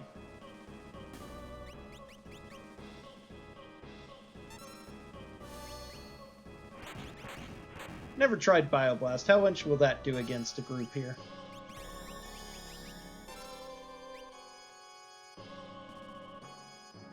That middle section's actually weak to it. That's interesting. The there. Oh, wait. That's the whole point I did this for. This is the spell I should be using.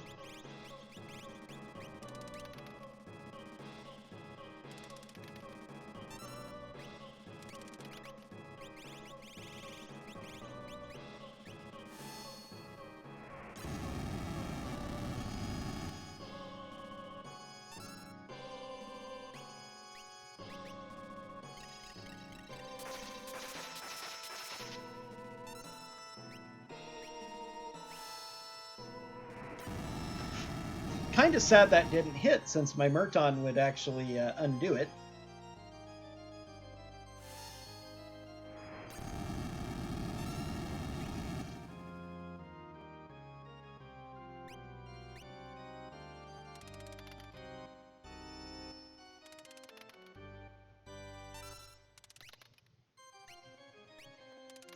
Glad I'm getting all the bad rolls out of the way now, so I can get some 7,000 plus damage hits against Final Kefka, we hope.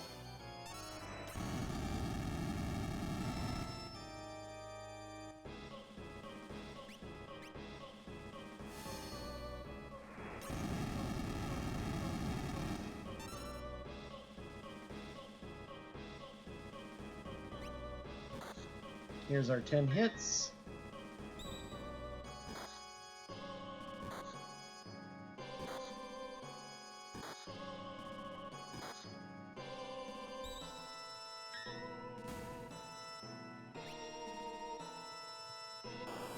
Oh, thanks for the heals. That's going to damage Shadow some, but not much.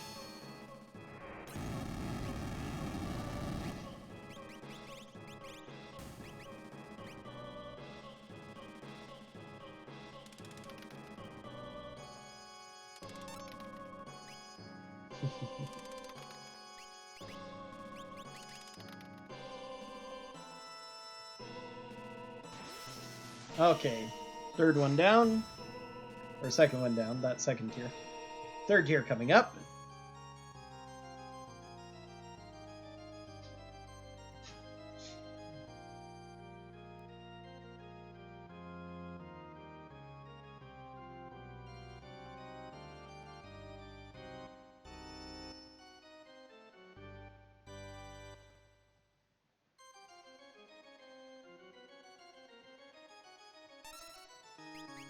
Starting with W Wind, of course. Throw... Ninja Star...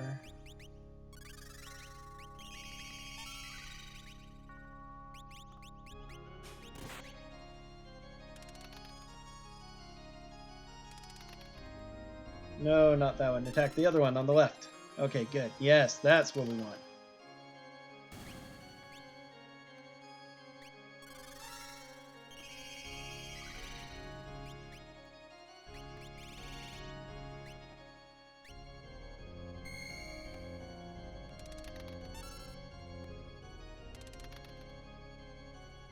Oh my.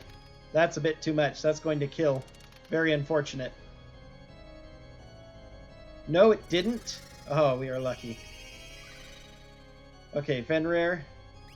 Now we kill.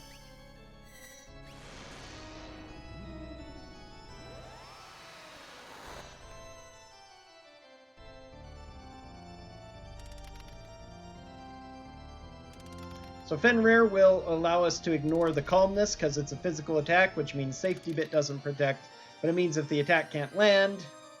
Seriously, not dead yet?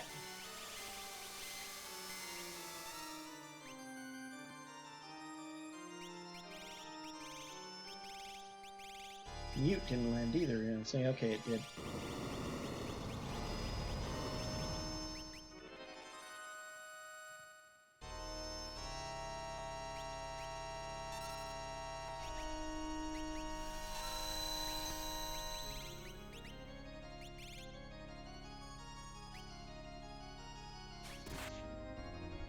There we go.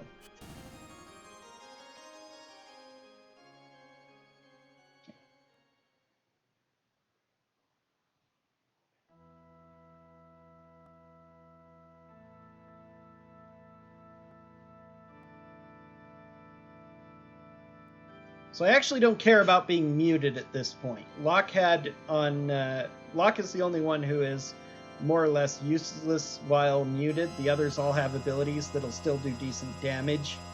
And so we're just going to pound him down as quick as possible once he does Fallen One on us.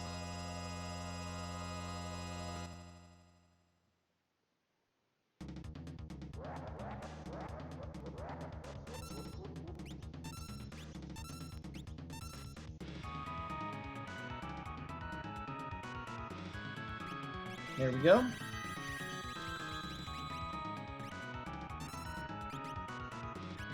Tech Missile. Just throw Ninja Stars. I actually should throw the Aura Lance too. That'll do probably 9k.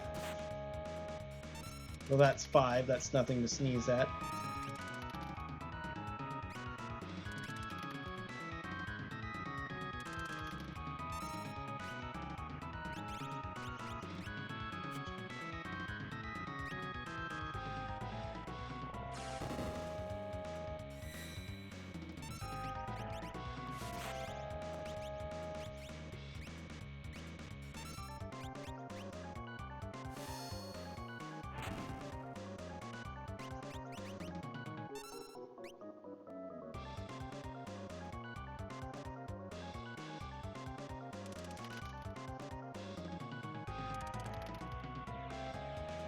Yep, good rolls.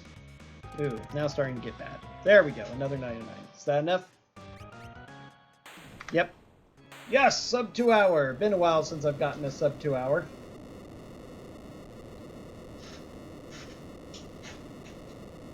Alright. So that is a standard flags race of Final Fantasy VI Worlds Collide Open World Randomizer. Character gating, randomized items, characters as random rewards with randomized abilities, sometimes good and cool like Magitech, sometimes everybody has control and capture and you can't do anything except really fight and use magic and items. Random espers and abilities, and of course shuffled bosses and shuffled enemy encounters. Another thing I was talking about that I got caught up in the middle, many of the early games don't have just a set amount of encounters, they're actually encounter flags, where a flag has a certain number of encounters in it. And the way the base game is presented, the same monsters in the same area will be in multiple different of these encounter flag sets. But when random encounters are randomized throughout the entire game, you'll get weird collections and sets that don't match each other because they're all just shuffled around randomly everywhere. It's one of the aspects of it. But that is Final Fantasy VI Worlds Collide Randomizer. Thanks for checking it out, and I hope you all have a wonderful day.